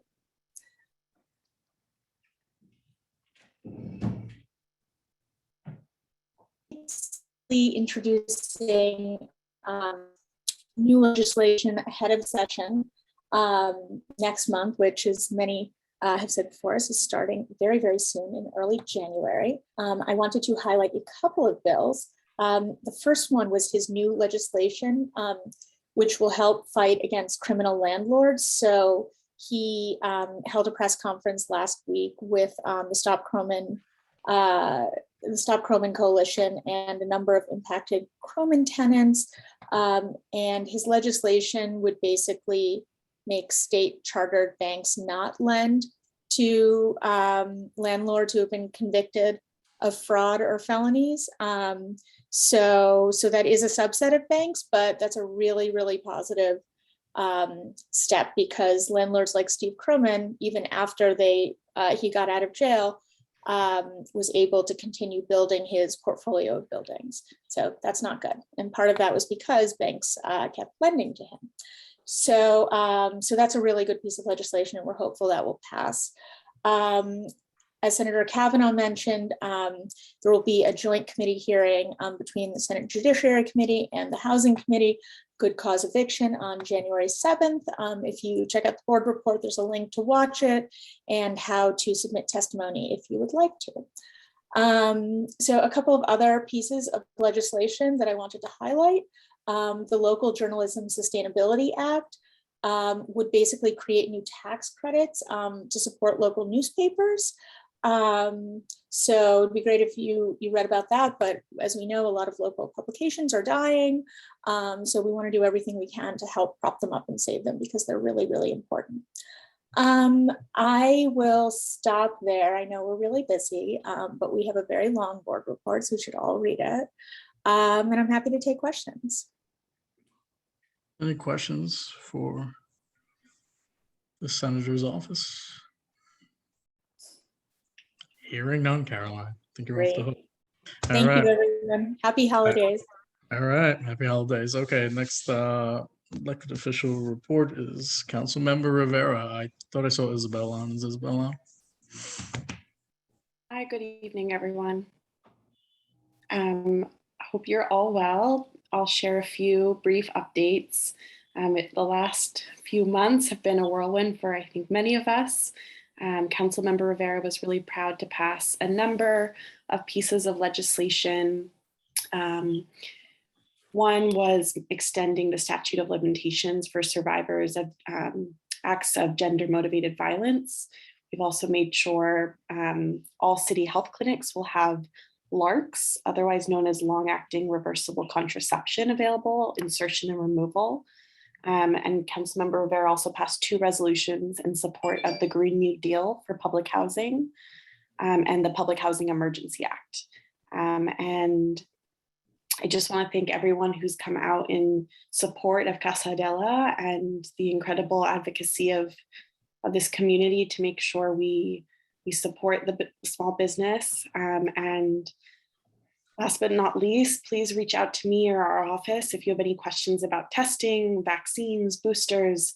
And Councilmember Rivera is in close communication with H&H, with all of our hospitals throughout the 5 boroughs, and is advocating for increased testing capacity. And with all that said, just thank you so much for everything this year, and I hope you're all safe and healthy and can spend some time with your loved ones. Thank you. I see one hand up. Ms. Jones, go ahead.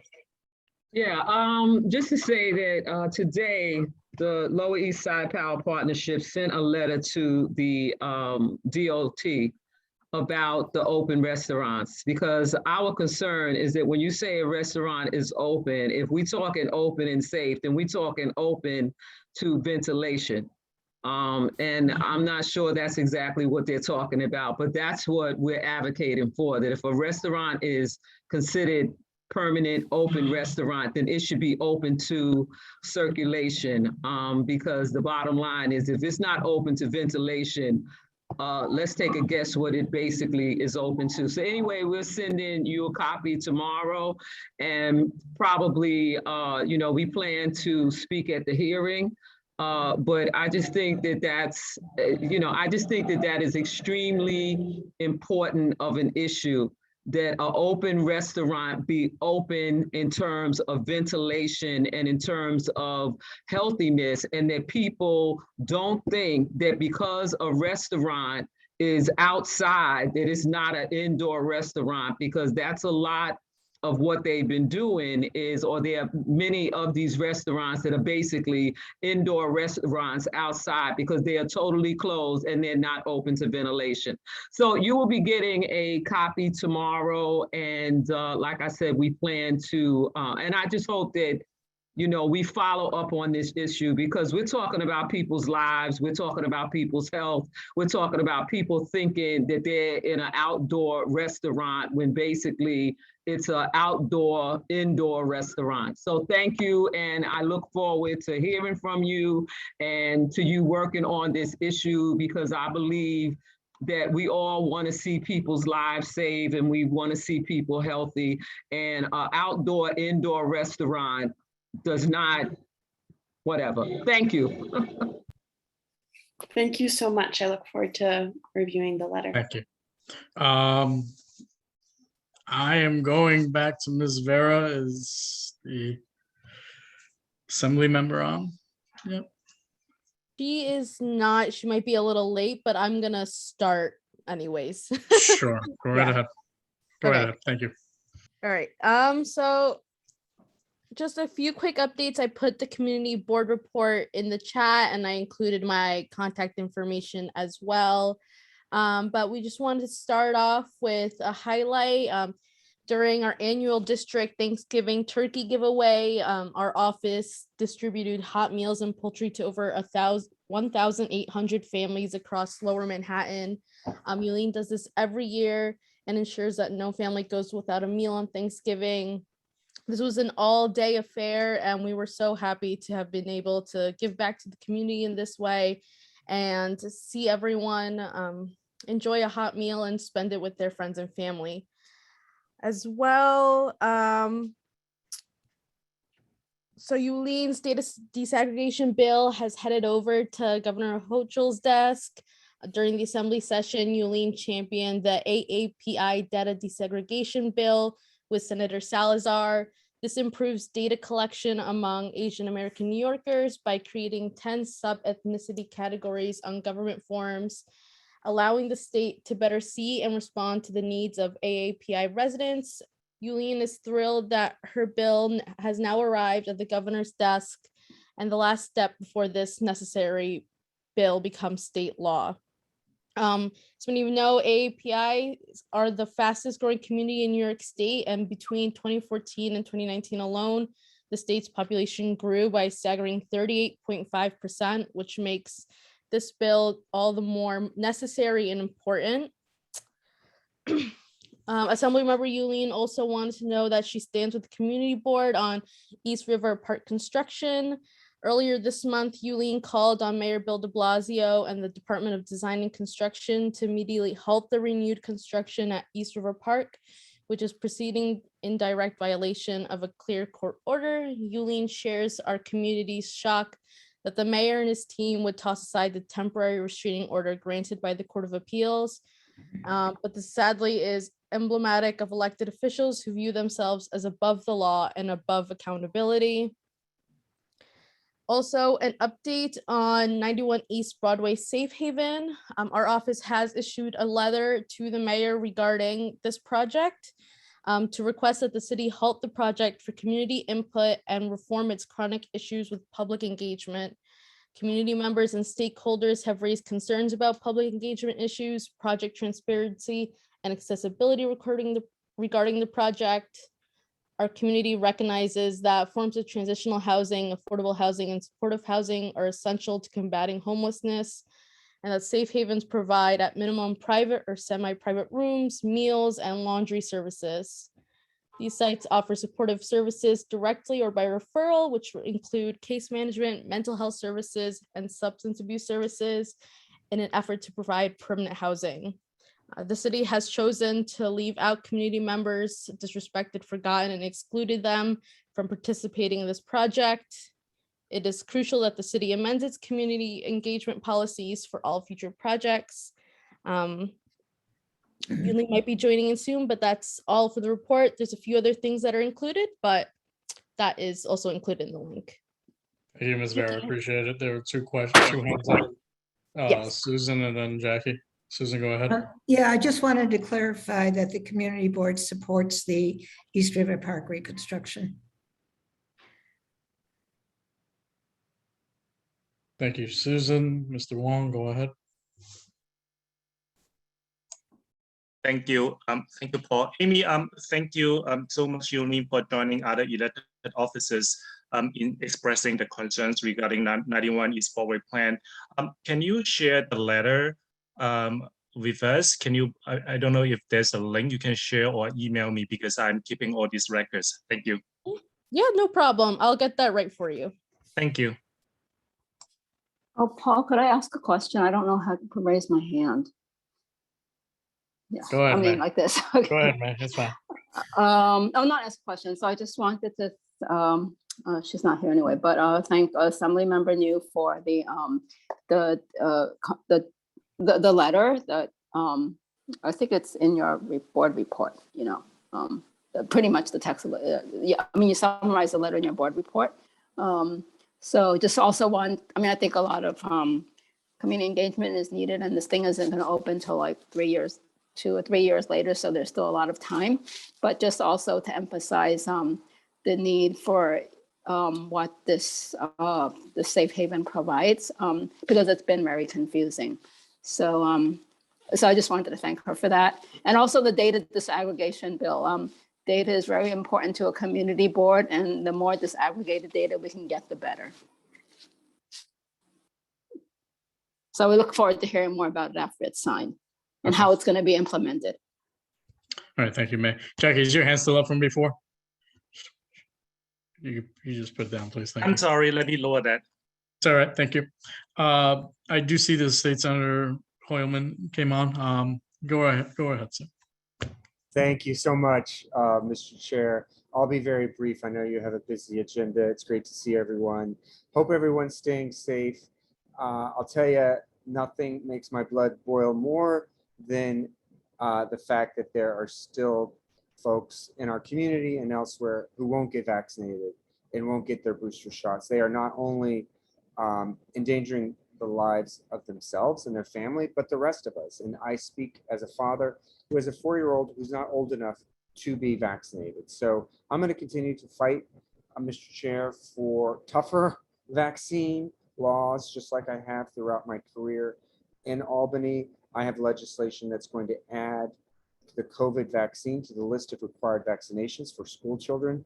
I have legislation that's going to end the loophole that allows out-of-state performers or athletes from performing on New York stages or in venues, endangering the lives of fans and workers at these establishments.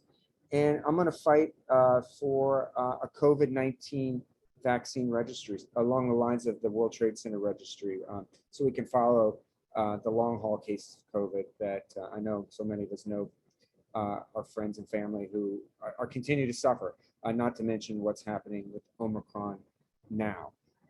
Secondly, I wanted to mention the governor has a number of bills on her desk that of mine and colleagues, including my bill that would collect statistics and data around hate crimes.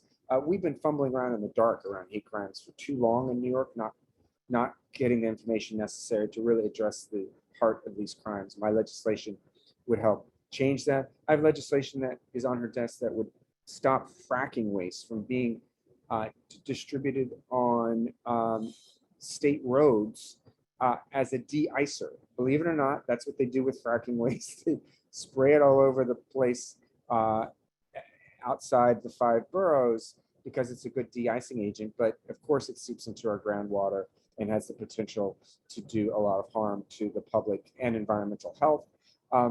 And third, I have legislation that is on the governor's desk that is going to make it a requirement that if you're charged with a misdemeanor in the state of New York, you're entitled to a jury trial. New York City residents don't have that privilege, which should be a right under the 6th Amendment, in my opinion. But here in the state of New York, we've made an exception for New York City residents. My legislation would change that. And then a few other points. One is I'm going to work to get my bill passed that creates a new cause of action to allow New Yorkers to file suit against these incredibly annoying and harmful tourist chopper companies. 2, I have legislation that's going to crack down on vaccine misinformation by social media companies. And 3, I have legislation that is going to require gun manufacturers to imprint a serial number on every casing that's fired through a chamber in the state of New York, which will hopefully help lead to greater clearance rates of gun crimes, which are at an all-time low in New York City and across the state. And then finally, and most importantly, I have a proclamation which I want to present to Alicia in person, but I'll just read a couple of whereases if you'll indulge me. Whereas within the state of New York, there are certain individuals who, by virtue of their commitment, dedication, and leadership, command the respect and admiration of the community for their exemplary contributions and service on behalf of others. Alicia Lewis Coleman is one such individual. Now, therefore, be it resolved that I, New York State Senator Brad Hoyleman, recognize that in Alicia Lewis Coleman, we have a leader and public servant worthy of our highest esteem, utmost respect, and admiration, and be it further proclaimed that I, New York State Senator Brad Hoyleman, declare today, December 21st, 2021, to be Alicia Lewis Coleman Appreciation Day in New York State's 27th Senate District. So we'll present that in person, but I had to get that out. Thank you so much. I really do appreciate that. Thank you. Absolutely. we owe you that and so much more. Thank you so much, everyone. Thank you, Mr. Senator. Appreciate you coming on. Thank you for the proclamation for Alicia. That was great. I don't see any hands up for you. So not happy holidays and thank you for coming out. Happy holidays. Okay. Bye, everyone. All right, that is the end of our elected official reports. So we can move forward to the roll call and the approval of the minutes of October 2021. Our Secretary Laura Lugo will be doing the roll call. Go ahead, Laura. Good evening, good evening. Let's start off with David Adams.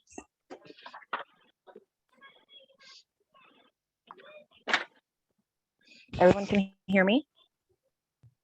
Yes. Thank you, Lisa, for coming. Yeah, I don't know what's up with, I don't know if he has his sound connected. He's on, but his sound is not connected, so we'll come back to him. Está bien. Let's go to the next person. Jordan Altman, Yes. Jesse Beck,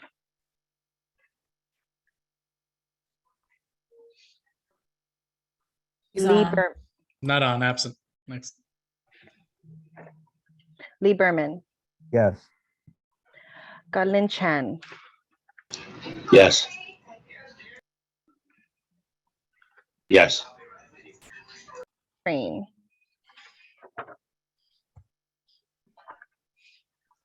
David's not here? Oh, that's interesting. David's absent. Okay. Eric Diaz. Okay. Alistar. I like that. Absent. Jamie Felber. Absent. Gracias. Shirley Fennessy. Yes. Ryan Gilman. Absent. Deborah Glass. Present. Andrea Gordillo. Here. Camille Hernandez. Here. Herman Hewitt. Here. Trevor Holland. Present. Linda Jones. Present. Valentina Jones. Present. Lisa Kaplan. Present. Olympia Kasi. I think she's in Greece. Jeanette Kim. Present. Michelle Cooper Smith. Present. And I think David Adams is here now on the phone line. Yeah, I was on the, I don't know why my mute didn't work before. Unmuting didn't work, but I said yes. Thank you, David. Mei Lee. Yes, here. Wendy Lee. Yes, here. Alicia Lewis. The lady of the hour. David Louis. Yes. Laura Lugo, that would be me. Ellen Liu. Michael Marino. Present. Alexandria Militano. It's a nice last name. Está bien. Michael Pearls. Tariq Ramos. Yes.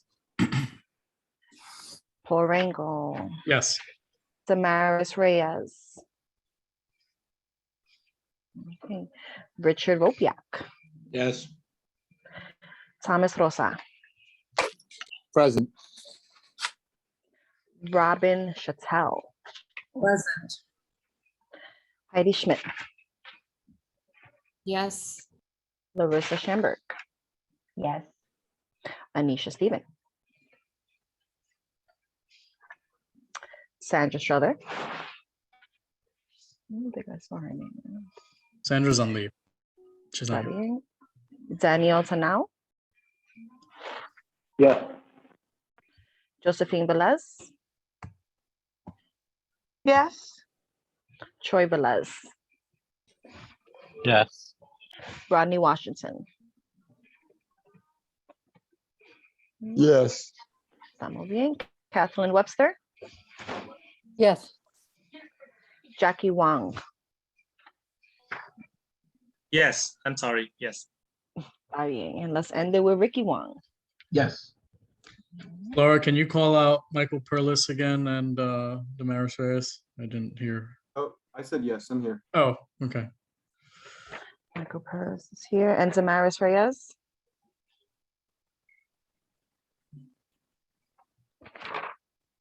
Thought I saw her on before.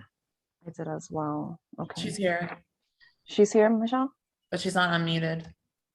Okay. And David is here with the 212. Está bien. Yeah, David Adams is here. He already came in. David Crane is not here. Got it. All right, thank you. All right. So let's move forward. All right, my first board chair's report. Forgive me and indulge me for a few minutes. I know it's already been a long night at 8:17, but I'm going to try to move forward as much as I possibly can. I want to just thank the district office. I want to thank Susan. I want to thank Calvin, Ed, and Deirdre for helping me with this transition, whether it's setting up email accounts, getting just things to sign, coming in and meeting, and setting up meetings with elected officials so I get a chance to meet them and all that good stuff. I want to thank the office for setting all that up and trying to make this transition as smooth as possible. I want to thank our previous chair, Alicia. Congratulations to her on the proclamations tonight and staying on the board, and for also helping me with the transition as well and sharing the email passwords, right? And the usernames and whatnot. So I'm slowly getting all that stuff ready. I know there's been multiple email accounts that have been used. There will be one account that I will use going forward. You'll see that sooner than later. But once again, I just want to thank everyone from the office, fellow committee chairs, the executive committee, and all the board members for making this transition as smooth as possible. And I hope it continues to be smooth going forward. That being said, I'm just going to move forward. There are a couple of committee chair vacancies. Anisha Stephen did step down as the economic development chair. She has moved on to a position in the Biden administration. So she had to step down as the chair of economic development. So I am looking to replace that position at some point. I want to thank Richard Ropiak for facilitating the economic development meeting this past 2 weeks ago, and I'm very appreciative of that. Thank you, Richard, for doing that. Also, transportation has a vacancy at the chair position. I knew the last guy; he was a good dude. So I'm looking for any recommendations on that. Doesn't have to be somebody who's on the current committee, but if somebody from the current committee wants to step up, let's have a conversation. But doesn't have to be from that committee. Next month in January, I've asked David Crane to facilitate the transportation meeting. So I'm turning back the clock there a little bit for it. But that's just for January. I do want to make permanent replacements. NYCHA Section 8 had a vacancy. It was filled after the NYCHA Section 8 subcommittee meeting. It is my intent, and I've already announced that Alicia Lewis Coleman will become the chair, now the chair for NYCHA Section 8 subcommittee, in the hopes of transitioning that role at some point to a newer member or younger member, or somebody who wants to step up into that role. That is the hope. So we could just get a chair into that level and then hopefully move it into a different direction. I'm going to try to be as fast as possible. I apologize. In next month or so, I am looking to make committee snapshots, going around to different committees and seeing their efficacy and whether what's needed and what's not needed. I want to ask different board members about your committee's good, bad, and different, what you want to do, if you want to stay on that committee, not stay on that committee, move into a different level. I'm looking at doing a bunch of different things, but not without the support of the executive committee and all the full board. So this committee snapshot is more about looking at the efficacy of committees, what committees should stay, should we create new committees, things of that sort. I've started with the help of the office, looking at all the other boards in Manhattan and their committee structures. So I'm looking at that. This is going to be a little bit lengthy of a process, but fully expect me to reach out to a lot of you on different committees to kind of get your information, your take on a lot of things. So I'm definitely going to reach out sooner than later. I'm still trying to settle into what I'm doing now, but that's kind of been my mindset lately. Without going into too much detail, I do expect us as a board to have a stronger social media presence. That will be announced. I will be announcing a social media manager hopefully after the new year, where we will have a little bit more stronger of a social media presence on Facebook or Meta, if you want to call it that, and Twitter. I don't know if we'll have an Instagram account yet, but we will follow all the policies that have been set forth. But I do want us to have a stronger social media presence so we can advertise better, different things of that sort. But I will have eventually a social media manager named. Leading into some other things, I want to thank the new executive officers, Eric Diaz as the first vice chair, Tariq Durrell as our second vice chair, Laura Lugo, vice secretary, Larissa Shainberg, our secretary, welcoming back Herman as our treasurer, and the rest of the executive. Thank you for making my first executive committee meeting relatively smooth, and I continue to look forward to working with all of you in the future. That being said, I just wanted to talk about conflicts of interest. I'm sorry, pull up my notes. This is something I don't want to get into too much about today, but I, wrote up some stuff. I would like to have conversations with, several of you about conflicts of interest and your thoughts on it going forward. So I just, wanted to remind everybody that, we wear a lot of hats in the community. Excuse me, I'm just reading different things. We wear different hats in the community. It's important that when we act as private citizens, that we're clear regarding our roles. Often this means specifically saying that although you're a board member, you're not acting as a board member, but in your role as a private citizen, or so forth. When we attend CB meetings, whether it's committee or full board, members should be only serving in that capacity as a board member and not representing any other organizations or anything like that. I think sometimes it's easy to blur that line a little bit because we are involved in so many different things. So, certainly when there are votes on matters and in meetings, they're obviously open to comment, general comment. Community board members can express, their opinions on particular issues, even if it's in opposition to an existing community board policy. There's just a lot of, it's something I've picked up on before I became board chair, even when I was committee chair. These are things I would hear. So this is something that's been on my mind since over the past couple of weeks. There are tricky situations about clarity and a community board member service, and distinct from any other advocacy work you may be doing. And I just want to make sure that our lines are clear on that. If you have any questions or comments about stuff like that, please let me know. We can have a conversation offline about it.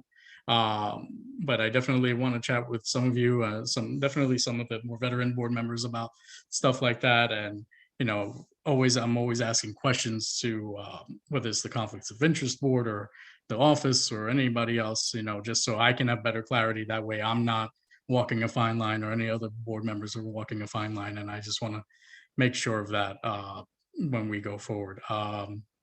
Next thing I have on my list is the holiday party that is no longer.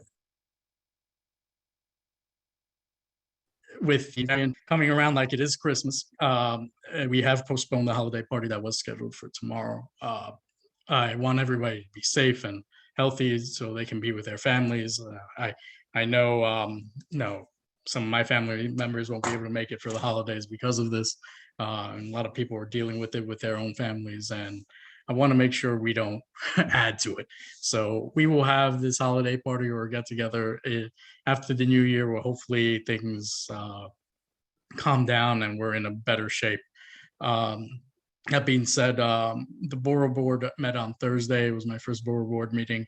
There were 2 resolutions passed about potentially extending these the Zoom meetings, but as you could tell with some of the elected officials' reports, there's it's going to go upstate at some point and we'll hear from them. But as a borough board, we did pass 2 resolutions asking for this to be extended, at least while things are going on. I'll have more clarity in any further reports about that, but that's where we're at right now. January 15th is the day that the law expires. Hopefully we will get it extended back past then.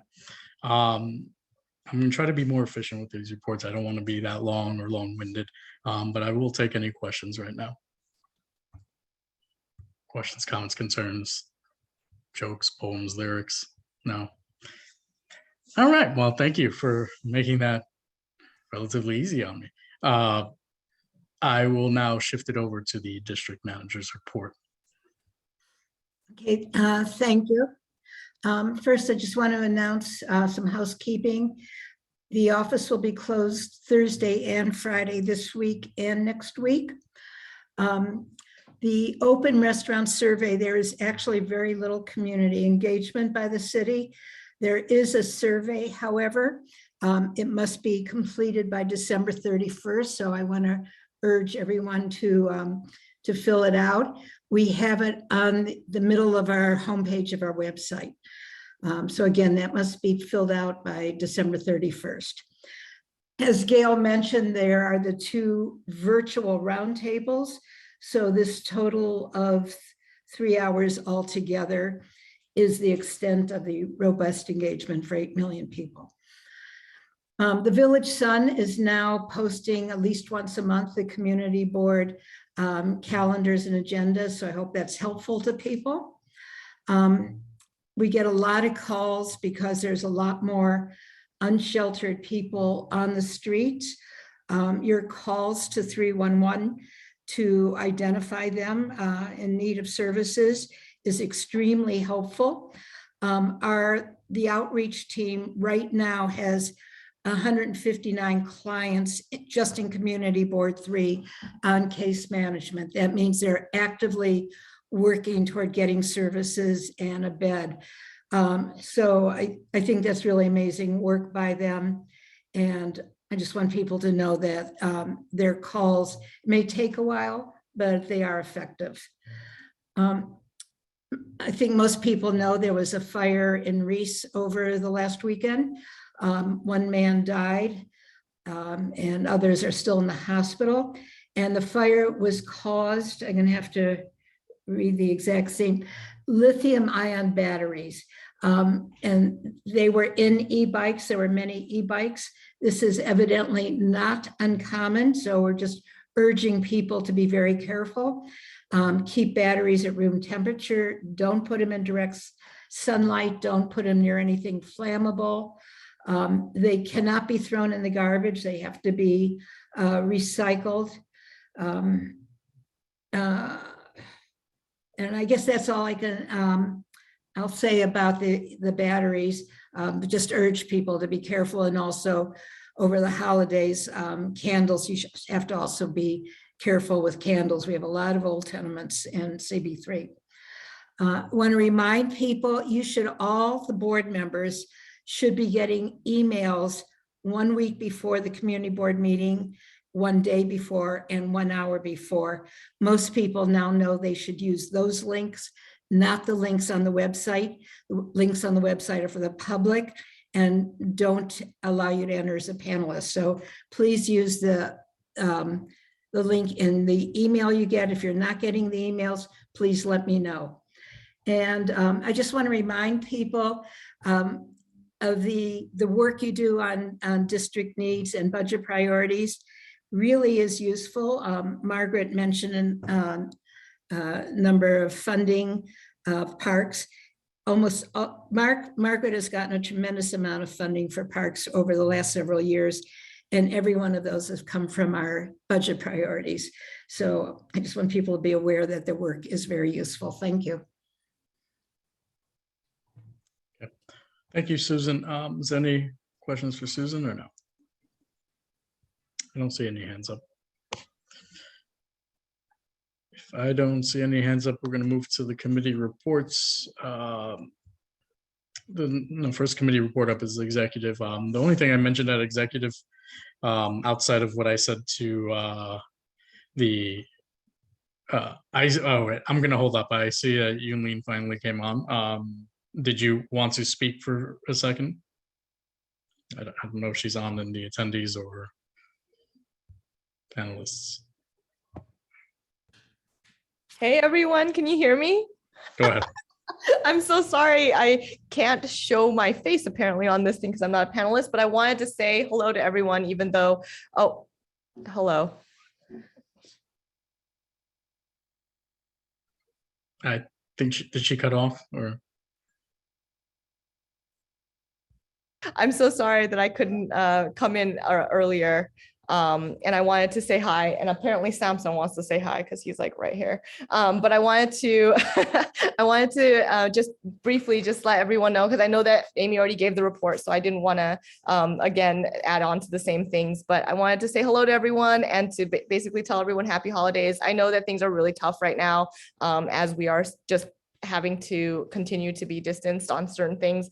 I know probably some folks have questions for me. If there's anything for me, I would like to be able to answer them. And Amy had been updating me throughout the meeting with text and things like that to let me know what was happening and what some of the folks had concerns about and what people were talking about. I did want to note for everyone that I do have a bill that is about the open meetings law to make sure that we can actually have quorum, making sure that we are online and can count as quorum. And I think that that's really difficult right now for folks. And we want to be able to continue this because we know that the pandemic has not ended. In fact, we have, we're having, 23,000 new cases every 24 hours or so. And I think that it's really important that we are very cognizant of how we are all being with one another. I'm actually myself waiting for a PCR result and had to reschedule a doctor's appointment because of it. And so, I know that there's a lot of difficulty right now getting results back from PCR tests. And so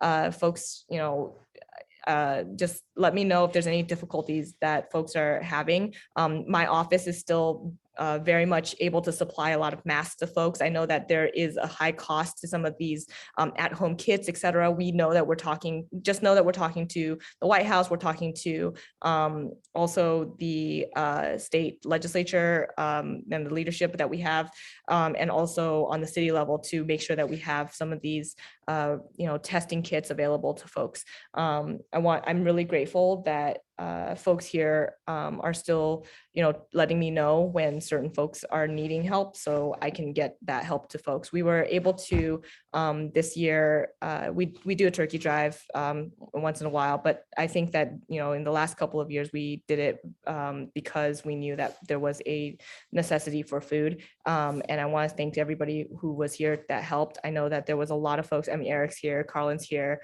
Val is here, and Linda's here. Everybody who helped out, John's here, everybody's here, and Trevor, everybody who has been super helpful to make sure that we could get food out to folks throughout this pandemic.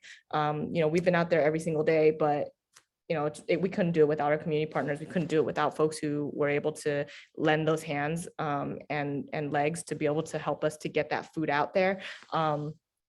And we were able to feed over 1,800 families just for Thanksgiving alone, but we were able to give out 1.1 million meals in the last year and a half, and over 1.3 million masks. And so wanted to say thank you to everybody. And we have a lot of updates on the legislative front. We're about to head into the budget session, but I know that Amy already presented on that. So if anybody has any questions for me, I'm here.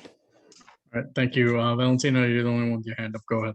Hi, Val. Hey, girl, how you doing? Oh, you look cute. I like your matching outfit. Well, we try to coordinate. So listen, my question is this. Harvey was on and was talking about, I guess his state assembly person, Ken Dubrowski, and himself, that they're going to be looking at whether to extend the whole thing of meeting online, Zoom and whatnot. And so, I just read him from, Sanjay Gupta, basically Yeah. saying that this is perpetual, and I hear you saying the same thing. So I just hope that y'all coordinate, because you know, clearly, you know, what you're saying in terms of COVID being here and, you know, indoor meetings is like, you know, senior citizen here, I don't want to go to any indoor meetings, okay? So anyway, just hopefully you coordinate, because you know, that's what he was saying. And Ken Dubowski himself, that this is something that they'll be looking at. So you know, I know with a particular group that I'm with, I'm definitely putting together a letter tomorrow with the facts of COVID, et cetera.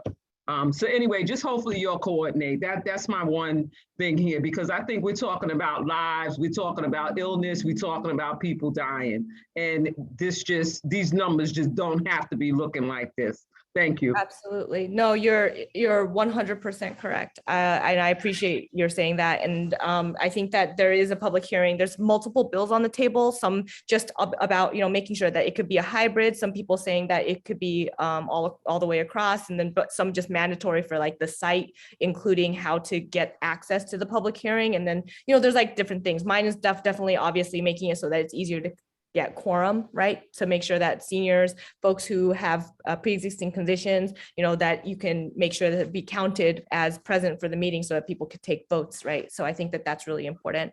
And, you know, we have a lot of different things that we need to discuss around that, because we do have reasons for certain kinds of public, you know, meetings, like our legislature, for example.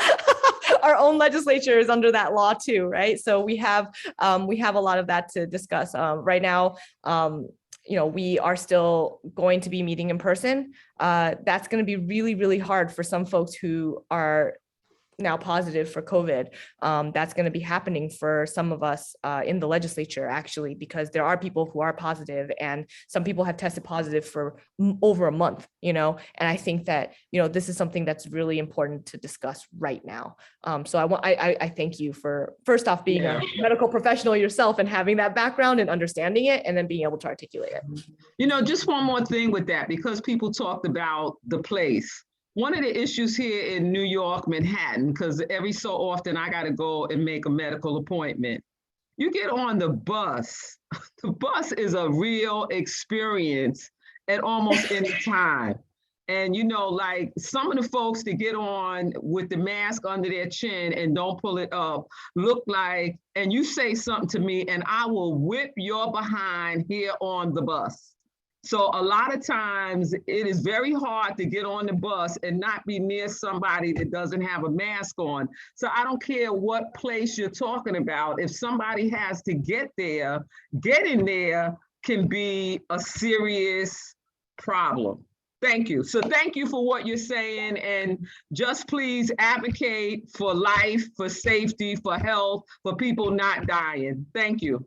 And one thing that you just triggered something for me that I really need to get out there for folks, and, you know, Val and folks who have, you know, a lot of, you know, communications with folks. Every single person here probably is a really great, like, I guess, starting point to kind of get that word out. But we are seeing a lot of price gouging again. You know, we are seeing the price gouging again on tests. Right now, we I mean, I was just sent a recording literally by somebody who was literally price gouging somebody, saying that they encouraging you to pay $125 in cash to get a COVID test. So make sure that you're letting folks know that these are tests like you can get for free. If you are buying them in the grocery store for a rapid, that's a whole nother story. But like, then the price is very, very clear. It's not supposed to be above $30, you know? So like, I think that it's really important that folks know, and to report to the AG's office immediately, right? If you're seeing that somebody is price gouging. Also, you can call my office and we will make sure to do all the right steps to make sure that it's recorded and like that it's reported out. You know, people are probably, if you can get a receipt, if you can get somebody to, you know, or record the conversation, if you can quietly, like it's really important to report these things, and making sure that, you know, our seniors and our, you know, our more vulnerable folks are not getting taken advantage of. You know, we passed a law recently, Brad Hoylman and I, on language access and things like that. And like, I think that, we know that there's a lot of folks that are being taken advantage of when it comes to needing healthcare and help. So we need to make sure that they're upholding the law.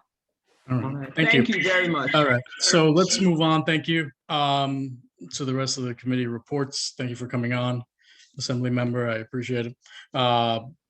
That's it for that. My apologies. There's nothing to report on the executive committee as I did my board chair's report. Transportation did not have a meeting. Economic development didn't meet. I want to once again thank Richard for facilitating that meeting. I believe there was a presentation on the Chinatown grant. I'm going to move right to Trevor and Parks. Go ahead, Trevor. Hi, thank you. We did not have a resolution, although we did preliminary discussions on the construction and the phasing for the East River project. At the time, the court case was still pending, so we were pushing the report till January. So in January, we will have a robust discussion of not only the phasing, but access points and the construction project itself. I just want to bring up one thing that the Councilmember Chin talked about in her report, and that is the Allen Street malls, which has been at the top of our budget requests for the last at least a decade. To get that funding for that particular stretch is hugely important. I know many times I was told, and I know Kay can relate to this, that it would never happen. There's no way they're going to get money for that. And it's going to happen. So it's a big win for the community. I don't know if people really know this stretch, but it's a stretch near Canal Street in one of the poorer districts of our neighborhood. And it's just been neglected for years. So to see that money is fantastic. So it's a big win for our community. Other than that, that's the end of my report, unless people have any questions. Valentina, do you have a specific question for Trevor? Yeah, just two comments. That there were two, I thought, extremely important points brought up at that meeting. One was that one of the NYCHA leaders brought up the fact that NYCHA was not being protected. And another one from Baruch brought up the fact that that they felt like they wanted this protection, and if there was a better plan to add that after they get the protection. That's it. Thanks. Thank you. Thank you. Trevor, anything else? No? That's it. All right, thank you, Trevor. Next up is May. May, go right ahead for Health and Human Services. It's very brief. We had a meeting, but we have no resos for you to vote on. Okay, thank you, May. Tarika, you have your hand up for May? You may want to take yourself off mute. That's right. Unmute. Yeah, it's 8 o'clock. Thank you. Sorry. May, just a quick question on education. Is there an update as to how the schools are operating right now in our district around COVID? I did not prepare an update. Great. Thank you. Okay. Thank you, May. Thank you, Tariq. All right. Michelle, SLA, go ahead. Thanks, Paul. We considered 7 applications this month.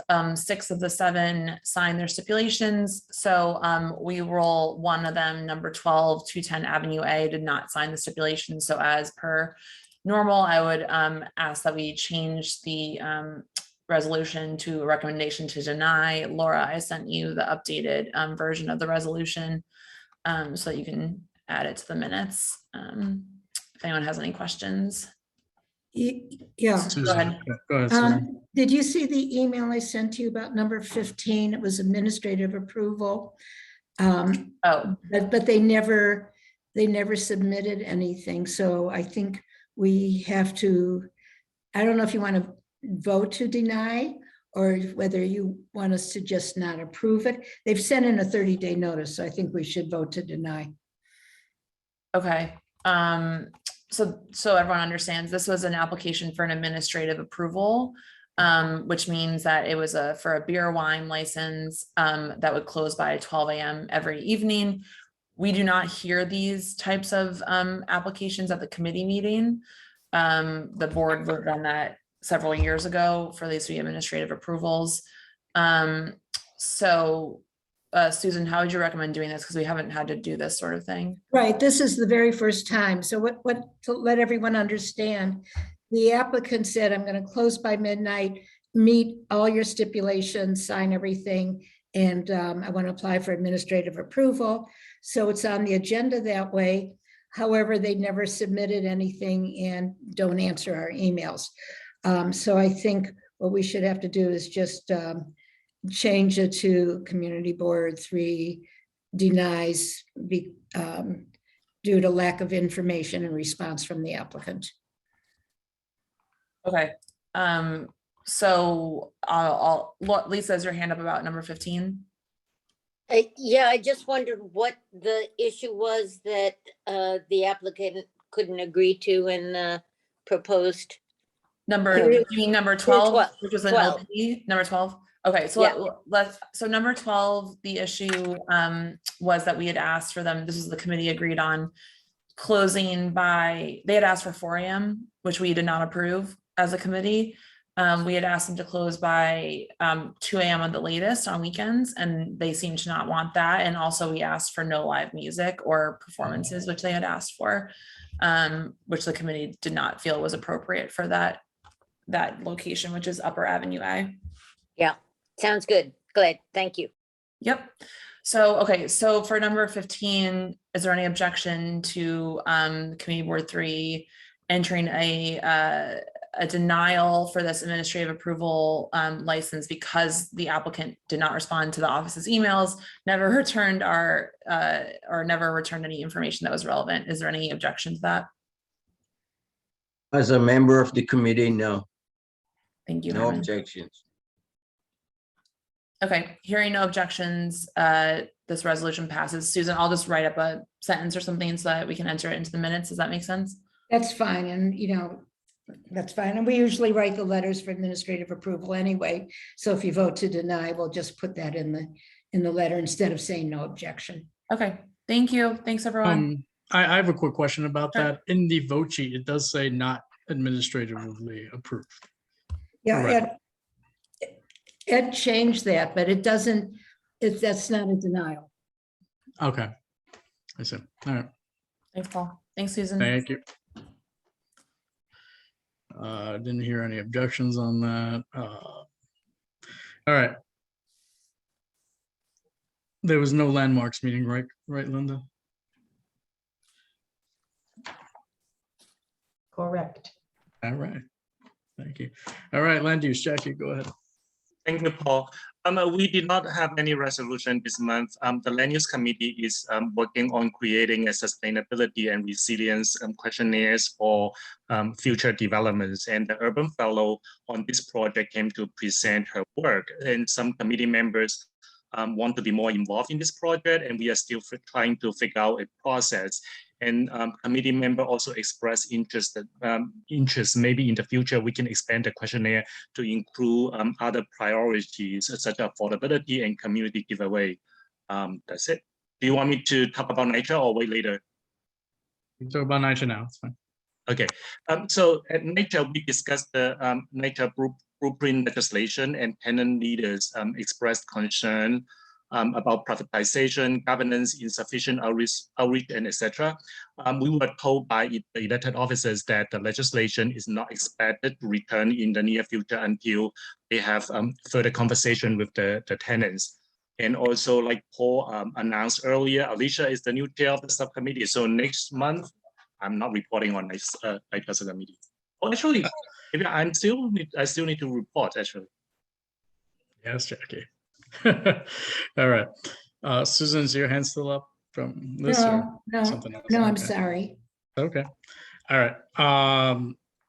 Is Andrea still on or no? Because I know there was the arts and subculture town hall, and I don't know if she wanted to give a report on that. Don't see her on, so I'll just move forward. Okay. Just some final words before we do our final roll call. I want to wish everybody a happy holiday season. I will try to make these meetings a lot more efficient and chop it down time-wise, but that's really dependent on me establishing a lot of relationships with the elected officials going forward, and having a clear understanding of what we're going to do going forward in those reports. So I admit that's something I've looked at already, and I am going to, share that with all of you, that once I establish relationships and they know who I am and what my thoughts are on elected official reports and showing up and on time and all that stuff, and timeliness of those reports. That's going to be a big thing for me. And, I know some board members have expressed that they want to have conversations with me offline, and that's perfectly fine. We'll definitely do that soon. Once again, happy holidays. Please, everybody be safe. And with that, if on a roll call vote, Laura, go right ahead. David Adams.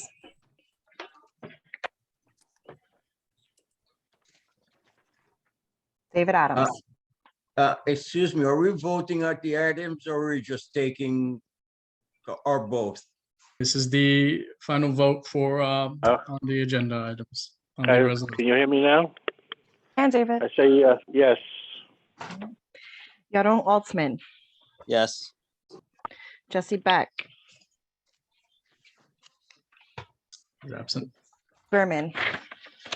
Okay, it's yes, except on SLA. SLA is no on every item, except yes on 11, 12, and 15. Thank you. Thank you. Carlin Chan. Yes. Jonathan Chu.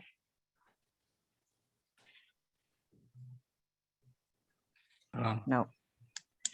Eric Diaz. Well, David Crane. David Crane's absent. Okay. Eric Diaz. Yes. Mr. Chair, do I continue with the 3 absents or just go to the people that are present? No, call their names out. Call their names out. Alice Starr. Jamie Felber.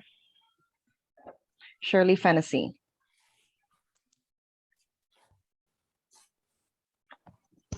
Shirley Fennessy. She's on. She's just not unmuted. We'll come back to her. Let's go to the next person. Ryan Gillen. Zebra Glass. Yes. Andrea Gordillo. Camille Hernandez. Yes. Herman Hewitt. Yes. Trevor Holland. Yes. Linda Jones. Yes. Valentina Jones. Yes. Lisa Kaplan. Yes. Olympia Kasi. Jeanette Kim. Yes. Michelle Cooper Smith. Yes, and David Adams should be able to speak now. Thank you. Mei Lee. Yes. Wendy Lee. Yes. Alicia Lewis. Yes. David Louis. Yes. Myself, yes. Ellen Luo. Michael Marino. Yes. Alexandra Militano. Michael Pearls. Yes. Tariq Ramos. Yes. Paul Rangel. Yes. Tamaris Reyes. Richard Robiak. Yes. Tomas Reyes. Oh no, Rosa. Sorry. Yes. Robin Chattel. Yes. Heidi Schmidt. Yes. Larissa Schamberg. Yes. Anisha Stephen. Sandra Strother. Daniel Tanau. Yes. Josephine Velez. Yes. Troy Velez. Yes. Troy Velez. Sorry. Rodney Washington. Yes. Kathleen Webster. Yes. Jackie Wong. Yes. Ricky Wong. Yes. Muchas gracias. Thank you, Laura. Everyone have a great David, holiday. Get my vote? And David Yeah, Adams? she got your I vote. did David. get your vote, David. Yes, you voted Okay. yes. Thank you very much. Thank you. Bye. Merry Christmas, everyone, and Happy New Year. Thanks, Laura. Great And job. Merry happy Christmas. holidays. Thank you. Christmas, Thank you, everyone. everyone. Happy New Year. Happy holidays. We are Holidays. adjourned, Merry everyone.